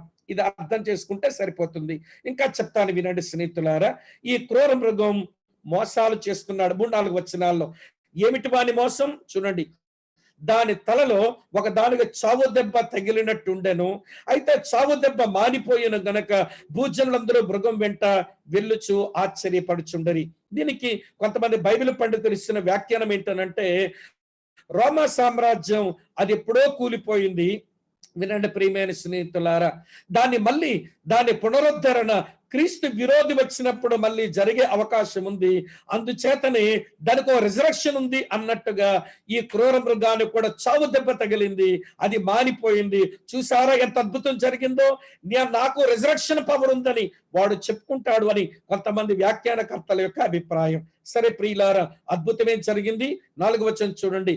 ఆ మృగమునకు అధికారం ఇచ్చినందున వారు ఘట సర్పములకు నమస్కారం చేసిరి, మరియు వారు క్రూర మృగముతో సాటి ఎవడు, దానితో యుద్ధము చేయగలవాడెవడు చెప్పుకొనొచ్చు ఆ మృగమునకు నమస్కారం చేసిరి. అధికారం ఇచ్చిన ఘట సర్పమైన సాతానును ఆరాధిస్తున్నారు, అలాగనే వీనిని కూడా ఆరాధిస్తూ ఉన్నారు. ఇది వాని యొక్క మోసం, వాడి యొక్క చర్యలు. ఇది మీరు గమనించాలి. తర్వాత వినండి ప్రియులారా, వీడు చేసే వినాశనకరమైన పనులేంటో మనం 5వ వచనం నుంచి 10వ వచనం వరకు చదువుతాం. త్వరగా ఆ విషయాలు చెప్తాను వినండి. ముందు పరలోక దేవుణ్ణి తిరస్కరిస్తున్నాడు. డంబపు మాటలతో దేవదూషణ పలుకు నోరొకటి వానికి ఇయ్యబడెను. వాడు 42 నెలలు అనగా 3.5 సంవత్సరాలు తన కార్యము జరిపని అధికారము దానికి ఏర్పాటు ఆయను. గనుక దేవుని దూషించుటకును, ఆయన నామాన్ని దూషించడానికి, ఆయన గుడారాన్ని దూషించడానికి, పరలోక నివాసం దూషించడానికి అది నోరు తెరిచును. నేను ఇందాకే చెప్పాను, వాడి నోరు సింహపు నోరు వంటిది. భయపడక, దేవుని భయము లేకుండా దేవుని దూషిస్తూనే ఉంటాడు. దేవుని ప్రజలను దూషిస్తాడు, దేవుని మందిరాన్ని దూషిస్తాడు, దేవుని నామాన్ని కూడా దూషిస్తాడు. అది 6వ వచనంలో ఉన్నటువంటి మాట. తర్వాత చూడండి ప్రియమైన స్నేహితులారా, 7వ వచనంలో, మరియు పరిశుద్ధులతో యుద్ధము చేయును, వారిని జయింపను దీనికి అధికారం ఇయ్యబడెను. ప్రతి వంశం మీదను, ప్రతి ప్రజ మీదను, ఆయా భాషలు మాట్లాడు వారి మీదను, ప్రతి జనం మీదను, అధికారం మీదను దానికి అధికారము ఇయ్యబడెను. స్నేహితులా వినండి, పరిశుద్ధులను హతం చేయటం, జన్మలపైన అధికారం కలిగి ఉండడం, జనాలు మోసం చేయటం, ఇవ్వండి దేవుని కొరకైన శేషం. వినండి, వారు మాత్రమే వీనిని ఆరాధించక, వీనికి తల వంచక, వినండి వాని ముగింపు నిర్ణయించబడిందని ఎరిగి వాళ్ళు ఓర్పుతో కనబడతారట. అదే 10వ వచనంలో ఉంది. సరే 8వ వచనం చదువుతున్నాను చూడండి. భూనివాసులందరూ అనగా జగదుత్పత్తి మొదలుకొని వధించబడి ఉన్న గొర్రెపిల్ల యొక్క జీవ గ్రంథమందు ఎవరి పేరు వ్రాయబడలేదో వారు మృగమునకు నమస్కారం చేస్తారు. ఎవడైనా చెవిగల వాడైతే వినును గాక. ఎవడైనా చెరపట్టవల్లని ఉన్న ఎడల వాడు చెరలోనికే పోవును. ఎవడైనా ఖడ్గమ చేత చంపిన ఎడల వాడు ఖడ్గమ చేత చంపబడవలను. ఈ విషయములో పరిశుద్ధుల ఓర్పు విశ్వాసమును కనబడుతుంది. ఇన్ని శ్రమల మధ్య ఒకవైపు గడ్సర్పము యొక్క చర్యలు, ఒకవైపు క్రీస్తు విరోధి యొక్క పనులు అంత విస్తృతంగా భూమి మీద జరుగుతున్న రోజుల్లో దేవునికి స్తోత్రం, దేవుని కొరకు శేషం ఉంది. వానిని ఆరాధించక, గడ్సర్పాన్ని ఆరాధించక, వారికి తల వంచక, వీని ముగింపు నిర్ణయించబడిందని తెలుసుకొని ఓర్పుతో దేవుని కార్యాల కొరకు ఎదురు చూసే శేషం దేవుని కొరకు ఆ రోజున ఉంటుంది అనేది ఎంత అద్భుతమైన సత్యం ప్రియులారా. ఈరోజు మనం రక్షించబడ్డమే చాలా గొప్ప అనుకుంటున్నాం. కానీ అలాంటి పరిస్థితుల మధ్య దేవుడు తన కొరకు శేషాన్ని సిద్ధపరచుకొని ఆయన పని చేయడం మరింత అద్భుతమో అని అనిపిస్తుంది నా మట్టుకు, నా ధ్యానంలో. సరే వినండి చాలా జాగ్రత్తగా. తరువాత ముగింపుకు మనం వస్తాం. ఈ చెడ్డ దినాలు సమీపంగా ఉన్నాయి. ఇవన్నీ మనం చూస్తున్నప్పుడు ఇవన్నీ పరిస్థితులన్నీ చేరుకున్నామన్న విషయాన్ని మనం అర్థం చేసుకోవాలని మనం చేస్తున్నాను. సరే రండి, ఇంకా 10 నిమిషాల సమయంలో మిగిలిన విషయం నేను మీతో పంచుకోవాలి. ఇప్పుడు భూమి నుండి వచ్చే క్రూర మృగం 11వ వచనం నుంచి 18వ వచనం వరకు. త్రిత్వంలో మిగిలిపోయాడే మరో వ్యక్తి. అక్కడ పరిశుద్ధాత్ముడు, ఇక్కడ కూడా వినండి, పరిశుద్ధాత్ముడు అటు తండ్రిని అలాగే కుమారుని మనుషుల్లో ఉండి హెచ్చిస్తూ వినండి పరిచర్య ఎట్లా చేస్తాడో అలాగనే ఈ అబద్ధ ప్రవక్త ఆ శ్రమల దినాల్లో మనుషుల మధ్యలో ఉండి, స్నేహితులారా వినండి, క్రీస్తు విరోధిని అలాగనే ఘట్సర్పాన్ని మనుషులు ఆరాధించేలాగా చేసే ఒక ప్రక్రియ మీద వాడు భూమి మీద పనిచేస్తాడు. అయితే ఇతని గురించి కొన్ని విషయాలు మనం అర్థం చేసుకుందాం. మొదటి మాట, భూమి నుండి వస్తాడు అని రాసి ఉంది 11వ వచనంలో. మరియు భూమిలో నుండి అనే మాట, దీనికి ఆదిమ భాషలో చూసినప్పుడు వినండి ల్యాండ్ నుంచి వస్తాడు అని ఉంది. కొంతమంది బైబిల్ పండితులు చెబుతున్న మాట ఏంటనంటే, అతను యెరూషలేములో ఉండేటువంటి ఇశ్రాయేలీలందరినీ నమ్మబలకాలి గనుక, క్రీస్తు విరోధి తట్టు తిప్పాలి గనక, ఆ ఘట్సర్పం యొక్క యాజమాన్య కిందకి దేవుని ప్రజలైన ఇశ్రాయేలు తేవాలి గనక ఇతను ఖచ్చితంగా యెరూషలేములో నుండే వస్తాడు ఈ అబద్ధ ప్రవక్త. వినండి, వాడికే మతాచారాలు తెలిసిన వాడుగా ఉండి అక్కడ నుంచే వస్తాడనేది కొంతమంది బైబిల్ పండితుల అభిప్రాయం. ఏమో మనకు తెలియదు, ప్రభు దగ్గర ఉండి అక్కడి నుంచి చూద్దాం ఎక్కడి నుంచి వస్తాడో. సరే, వాడు భూమి నుంచి వస్తాడు. సరే, వానికి ఏమున్నాయట? 2 కొమ్ములు ఉన్నాయి. చూడ్డానికి ఏమో గొర్రె పిల్లలాగున్నాడు, కానీ వాడు ఘట్సర్పమలాగా మాట్లాడుతున్నట్ట. గొర్రె పిల్ల కొమ్ము వంటి 2 కొమ్ములు దానికి ఉండెను, అది ఘట్సర్పం వలె మాటలాడుచుండెను. గమనిస్తున్నారు కదూ? సరే వినండి ప్రియమైన స్నేహితులారా, వీనికి అధికారం ఉంది. చూడండి 12వ వచనం చదువుతున్నాను. అది మొదటి క్రూర మృగముకున్న అధికారపు చేష్టలన్నీ దాని ఎదుట చేయుచున్నది.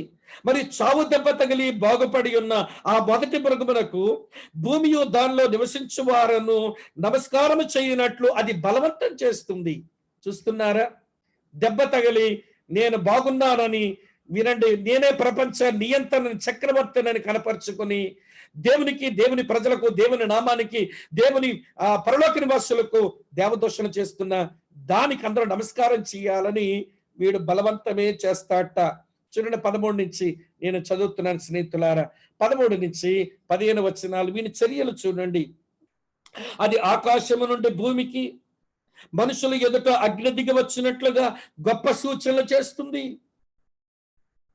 కత్తి దెబ్బ తినియు బ్రతికిన ఆ క్రూర మృగములకు ప్రతిమను చేయవలనని అది భూనివాసులతో చెప్పును. ఆ మృగము ఎదుట చేయుటకు తనకీయబడిన సూచనల వలన భూనివాసులను మోసపుచ్చుచున్నది. మరియు ఆ మృగము యొక్క ప్రతిమ మాట్లాడినట్లును, ఆ మృగము యొక్క ప్రతిమకు నమస్కారం చేయని వారిని హతము చేయనట్లును, ఆ మృగము యొక్క ప్రతిమకు ప్రాణమిచ్చుటకై దానికి అధికారం ఇయ్యబడెను. బలి విడ్డూరం చూడండి ప్రియులారా. మొదటి సూచన ఏంటో తెలుసా? భూమి మీద అనేకులు తన యందు విశ్వాసం ఉంచి తను వెంబడించినట్లుగా ఏలియాకలాగే పనిచేస్తాట. తర్వాత రెండవది, ప్రజలందరూ కూడా క్రీస్తు విరోధికి విగ్రహం చేయమని ప్రేరేపిస్తాట. దాన్ని యేసు ప్రభు మత్తయి సువార్త 24 అధ్యాయంలో చెప్పారు. హేయమైంది దేవాలయంలోకి వస్తుందని, వారి ప్రతిమ చేస్తుంది. అయితే విడ్డూరం ఏంటో తెలుసా? ఆ ప్రతిమకు, ఆ బొమ్మకు మాట్లాడే శక్తి, ఏమండి చంపే శక్తి వినండి ఈ క్రూరముకు ఆ క్రూరముకు ప్రతిమకిస్తుందట. ఆ మృగము యొక్క ప్రతిమ నమస్కారం చెయ్యని వారిని హతము చేయనట్లు ఆ మృగము యొక్క ప్రతిమకు ప్రాణం ఇచ్చుటకై దానికి అధికారం ఇవ్వబడెను. ఆ బొమ్మ వినండి, ఆ ప్రతిమ నడుస్తుంది, మాట్లాడుతుంది, తన ఆరాధించిన వారిని చంపుతుంది. అలాంటి అధికారం అది కలిగి ఉండడానికి దానికి అధికారం ఇచ్చింది ఈ అబద్ధ ప్రవక్తని. వినండి ప్రియమైన స్నేహితులారా, మెట్టుకు సాతాను త్రిత్వంలో, అపవిత్ర త్రిత్వంలో ఇద్దరు ఆరాధించబడి వరవడి వచ్చేసింది. ఆ ఇద్దరిని ఆరాధించడానికి వీని చర్యలు చాలా చురుగ్గానే కనబడుతున్నాయి. ఏలియాలాగా మనుషులను ఆకర్షించి దగ్గర లాక్కున్నాడు, విగ్రహారాధనకి పురుగొల్పాడు, చివరకు ప్రతిమకు అన్ని అవకాశాలు ఇచ్చి వినండి మనుషులందరూ దానికి లోబడినట్లుగా చేశాడు. సరే వినండి, ఇప్పుడు 16 నుంచి చివరి వరకు వచ్చేసరికి స్నేహిత 18 వచ్చిన వరకు ఈ క్రూర మృగం ఒక ముద్రను ఇస్తూ ఉన్నాడు. చదువుతున్న 16 వచనం. కాగా కొద్దివారు గాని, గొప్పవారు గాని, ధనికులు గాని, దరిద్రులు గాని, స్వతంత్రులు గాని, దాసులు గాని అందరూ తమ కుడి చేతనైనను తమ నొసటి యందైనను ముద్ర వేయించుకున్నట్లును, ఆ ముద్ర అనగా మృగము పేరైనను దాని పేరట సంఖ్యగా గలవాడు తప్ప క్రయ విక్రయములు చేయుటకు మరి ఎవనికి అధికారము లేకుండానట్లు అది వారిని బలవంతము చేయుచున్నది. చూస్తున్నారా, ఈ క్రూర మృగమే బలవంతం చేస్తున్నాడు. బుద్ధి గలవాడు మృగం యొక్క సంఖ్య లెక్కింపనిమ్ము, అది యొక్క మనుషుని సంఖ్యయే, ఆ సంఖ్య 666. ఇందులో జ్ఞానం ఉంది. క్రైస్తవులకి ఇదొక ఆకలి ఎక్కువ, 666 ఏదో తెలిసేసుకుందామని. వినండి ప్రియులారా, నేను చెప్పేది మీకు కొంచెం నిరుత్సాహమే కలిగించవచ్చు. మీరు నిరుత్సాహపడినా ఇలా నమ్మడమే సరైనదని నేను ఎరుగుదును కనుక జాగ్రత్త వినండి. ఏమిటి 666 ముద్ర? దీని మీద అనేక మంది అనేకమైన ఊహలు చేశారు. వాళ్ళు ఊహించిన ఊహలన్నీ భంగపడిన తర్వాత వారు అవమానపరచబడిపోయారు. వినండి, కలిగుల వచ్చినప్పుడు రాజ్యానికి అతని యొక్క గురుతే 660, ఆయన 666 ముద్రకు మూలమన్నారు. నీరో చక్రవర్తి వచ్చినప్పుడు ఇతనే 666 ని నడిపించేవాడన్నారు. డొమిషన్ వచ్చాడు, డొమిషన్ కి అదే పేరు పెట్టారు. ఈవెన్ మహమ్మద్ కూడా అదే అన్నారు, ఇతనే క్రీస్తు విరోధి కనుక 666 ముద్రకి చెందినోడు అన్నారు. చివరి కరోనాకి ఏమైనా వదిలేరా మీరు? కరోనానే వదలలేదండి మన వాళ్ళు. ఎంత తెలివితేటలు ఉన్నాయంటే మన వాళ్లకు A to Z నెంబర్లు వేసి, ఏ అంటే 01, బి అంటే 02, అలాగే Z వరకు నెంబర్లు ఇచ్చి వినండి, కరోనాని CARONE వేసి ఇటువంటి ప్రతి దాని నెంబర్ దగ్గర నెంబర్ వేస్తే వినండి స్నేహితులారా, కరోనాని అక్షరాలు ఎన్నంటే 6, దాని లెక్కంతా పక్క లెక్క వేసి కడితే 66 వస్తుంది. మొత్తానికి 666 తేలింది. కాబట్టి 666 అంటే ఏంటో తెలుసు, కరోనాయే 666 అన్నారు. నేను ఒక సేవకుడిని ఎరుగుదును. మారనాథ అనేటువంటి ఒక మంచి మ్యాగజైన్ నడిపించే వాళ్ళు పెద్ద ఆయన. వినండి ప్రియుల, డాన్ స్టాంటన్ అతని పేరు. సెకండ్ కమింగ్ మీద జరుగుతున్న పరిస్థితులను, కాంటెంపరీ ఇష్యూస్ ని కలుపుకొని సెకండ్ కమింగ్ ఎలాగవచ్చు అలాగవచ్చు అని డాన్ స్టాంటన్ గారు ఎన్నో పుస్తకాలు రాశారు. నా క్రైస్తవ తొలి ప్రాయంలో నేను చాలా పుస్తకాలు చదివాను. కానీ రోజులు పెరుగుతున్న కొలది అయ్యో డాన్ స్టాంటన్ అయ్య గారు రాసినవన్నీ అతను ఊహల, అబద్ధాల, ఈయన తప్పులు ఎట్లా రాసినాడంటే పెద్ద ఆయన అనిపించింది. కాబట్టి ప్రియులారా, 666 ముద్ర ఏంటి, అది ఎవరు అంటే నాకు తెలియదు. కానీ ఒకటి తెలుసు, ఏం తెలుసో చెప్తాను వినండి. ఈ 666 ముద్ర ఇక్కడ రాయబడిన వాక్యం ప్రకారం అది వినండి, ఆర్థిక లావాదేవీల కొరకైన గుర్తు. ఆర్థిక లావాదేవీల కొరకైన గుర్తు. రెండవదిగా ప్రజలందరినీ కూడా ఒక తాటిపైకి తెచ్చేటువంటి ఒక ముద్ర. తరువాత బుద్ధి గలవాడు లెక్కించని అన్నాడనంటే ఇది లెక్కించగలిగినటువంటి సంఖ్య, లెక్కించగలిగిన గుర్తు. తరువాత ఇది నిత్యత్వ పరిగణలోనికి వచ్చే గుర్తు. ఈ ముద్ర ఉందా, వాడు పరలోకములో ప్రవేశించడానికి అవకాశమే లేదు. ముద్ర లేని వారు అక్కడ కనబడుతున్నారు. కావాలంటే 15వ అధ్యాయం చూడండి, 2వ వచనంలో. ప్రకటన గ్రంథం 15:2 చూడండి. మరి అగ్నితో కలిసి ఉన్న స్ఫటికపు సముద్రం వంటిది ఒకటి నేను చూచితిని. ఆ క్రూర మృగములకు, దాని ప్రతిమకును, దాని పేరు గల సంఖ్యకును లోబడక దాన్ని జయించిన వారు దేవుని వీణలు గలవారై ఆ స్ఫటికపు సముద్రమునొద్ద నిలిచి ఉండుట నేను చూచితిని. ఇది నిత్యత్వపు కొలతలోనికి వచ్చిన గుర్తిది. ముద్ర ఉందా, వారు నిత్య పరలోకానికి పనికిరారు. వినండి ప్రియమైన స్నేహితులారా, ఈ మేరకు మనం అర్థం చేసుకుంటే సరిపోతుంది. కనుక వినండి, 11వ వచనం నుంచి 18వ వచనం వరకు అబద్ధ ప్రవక్తను గుర్చిన మాటలు, 13వ అధ్యాయం 1 నుంచి 10 వచనాల వరకు వినండి క్రూర మృగమైన క్రీస్తు విరోధను గుర్చిన మాటలు. తర్వాత 12వ అధ్యాయం అంతా వినండి ఘట సర్పం గూర్చినటువంటి మాటలు మనం విన్నాం. దేవునిలో త్రిత్వం ఉంది, సాతానులో త్రిత్వం ఉంది. దేవునికి సంఘం ఉంది, సాతానుకు సంఘం ఉంది. దేవునికి సువార్త ఉంది, సాతానుకు సువార్త ఉంది. దేవునికి సేవకులు ఉన్నారు, సాతానుకు సేవకులు ఉన్నారు. వినండి, దేవునికి బల్ల ఉంది, సాతానుకు దెయ్యాల బల్ల ఉంది. కనుక వినండి, సాతానుడు వాడి అనుచరులు దేవునికి ఏదైతే కలిగి ఉందో అన్నిటిని కూడా డూప్లికేట్ చేసి మనుషులను మోసగిస్తూ ఉండగా, ప్రియులారా, జాగ్రత్త పడి మన విశ్వాస జీవితాన్ని ఈ రోజుల్లో ఎంతో జాగ్రత్త చేసుకోవలసిన వారమై ఉన్నాం. విశ్వాసంగా మన యొక్క జాగ్రత్తను మనం గ్రహించుదాం. అందుకే మొదట్లో ఆ మాట చదివాను. ఏంటో తెలుసా ఆ మాట? మనం రక్షించబడిన నాటి కంటే ఇప్పుడు రక్షణ మనకు సమీపంగా ఉంది. జాగ్రత్త పడదాం. వాడు గర్జించు సింహంలాగా లేస్తున్నాడు. వినండి ప్రియమైన స్నేహితులారా, మోసగించే సర్పములాగా లేస్తున్నాడు. వినండి, చివరికి మన మీద అపవాదులు వేసేటువంటి అపవాదిగా నిలుస్తున్నాడు. చివరిగా మనల్ని హత్య చేయడానికి కూడా వాడు వెనుకాడడు. వాడు నరహంతకుడుగా లేస్తున్నాడు. కనుక వినండి ప్రియులారా, అపోస్తలుల కార్యం ఎలా తెరిచిపెట్టండి, ఎప్పుడైనా చదవండి. దేవుని వాక్యం ప్రకటించకూడదు అని బెదురు పెట్టి, యేసునామాన్ని ప్రకటించకూడదని గర్జించు సింహములాగా పరిసయ్యులు, శాస్త్రులు, యాజకుల ద్వారా నిలబడ్డాడు. ఆ రోజున పేతురు, యోహాన్లు సంఘం గురించి చెప్పారు. వాక్యం చెప్పకూడదట, యేసునామాన్ని ప్రకటించకూడదని అంటే వారు ఏక మనసుతో బిగ్గరగా దేవునికి మొర్రపెట్టారు. ఆ రోజు ఏం జరిగిందో తెలుసా? పరిశుద్ధాత్ముడు వారిని కదిలించగా వారు ధైర్యంగా దేవుని వాక్యాన్ని ప్రకటించారు. కనుక సింహం ఓడింది, సంఘం గెలిచింది. సాతానుడు ఓడిపోయినని ఆగలేదు. వాడు సర్పములాగా మళ్ళీ మొదలుపెట్టి సంఘమును కలుషితం చేయాలని, వేషధారను చొప్పించుదామని అననీయ సప్పీరాలను పట్టుకున్నాడు. వారి ద్వారా సర్పములాగా లోపలికి వద్దామనుకుంటే దైవజనుడు అన్న పేతురన్న నిలబడి అననీయ సప్పీరాలను అక్కడే ఆపాడు. అది సంఘములో పెద్దలు చేయాల్సిన పని. సంఘములో పెద్దలు చేయాల్సిన పని, సేవకులు చేయాల్సిన పని. ఆత్మ ఇచ్చిన వివేచనతో వినండి ప్రియుల, సాతానును అక్కడే నిలుపు చేయాలి. లోపలికి తెచ్చుకున్నాక జుత్తులు పీక్కుంటున్నాం మనం. స్నేహితులారా వినండి, పేతురు అక్కడే ఆపాడు. సర్పం ఓడింది, సంఘం మళ్ళీ గెలిచింది.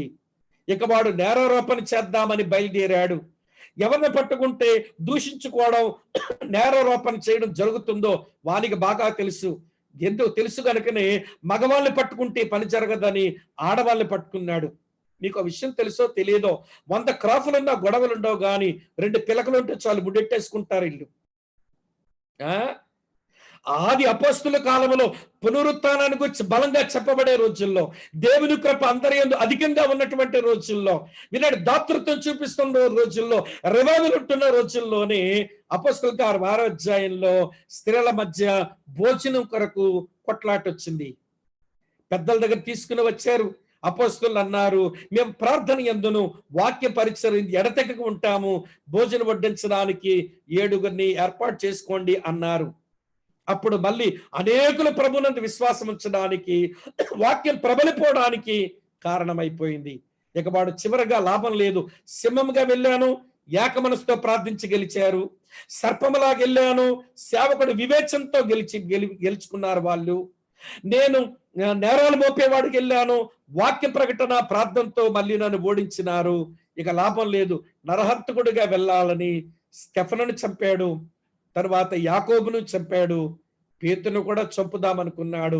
కానీ సంఘం అత్యాసక్తితో ప్రార్థించి వాడు చంపాలనుకున్న మనుషులందరినీ కూడా సంఘము కాపాడుకుంటుంది.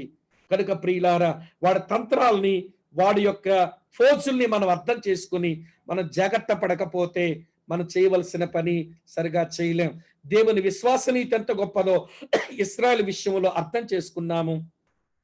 అలాగనే సాతాను త్రిత్వం ఎంత చురుగ్గా ఉందో అది చెప్పాను. మేము బంధించేస్తున్నాం, కాలుతో తొక్కేస్తున్నాం, మా ప్రార్థన చేసి సైతాను కట్లు కట్టేస్తాడు ఎవకుండా అజ్ఞానంగా ప్రార్థనలు చేయటం, అజ్ఞానంగా అలాంటి విషయాలు నమ్ముకోవడం, ఇది చాలా బుద్ధి తక్కువ పని. సాతాను మనల్ని వెక్కిరించినట్లుగా మనమే చేసుకుంటున్నాం. ఈ దైవ వాక్య వెలుగులో మీరు అర్థం చేసుకోండి. క్రీస్తు విరోధి ఎట్లుంటాడో, వారికి సాకారగున్న అబద్ధ ప్రవక్త ఎట్లుంటాడో మనకు అర్థమైంది. వీటన్నిటి ఉచ్చులో నుంచి మనం పడేటువంటి పరిస్థితి లేదు సంఘములో ఉంటే. కానీ మనం వెళ్ళిపోతే మన వాళ్ళు వారి ముగ్గురు ఉచ్చులో పడతారు.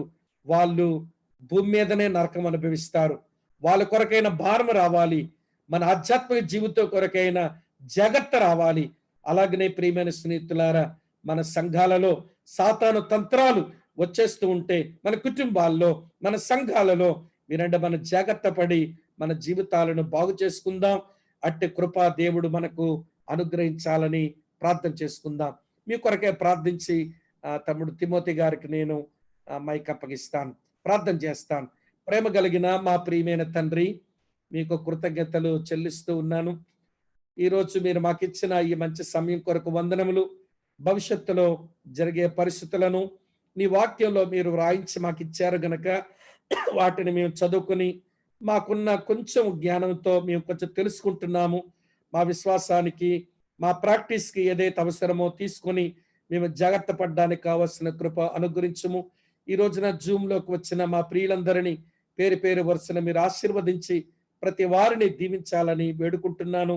మా సంఘాలలో, మా కుటుంబాలలో, మా వ్యక్తిగత జీవితాల్లో, మా సహవాసాల్లో ఎంతో నేర్పు కలిగి బ్రతకడానికి కావలసిన కృపనిస్తారని మమ్మల్ని మేమే నీ దయగల కృపగల స్థాలకు అప్పగించుకుంటూ నీ దీవెన కోరుతూ క్రీస్తు పేర స్తుతించి ప్రార్థిస్తున్నాము తండ్రి. ఆమెన్.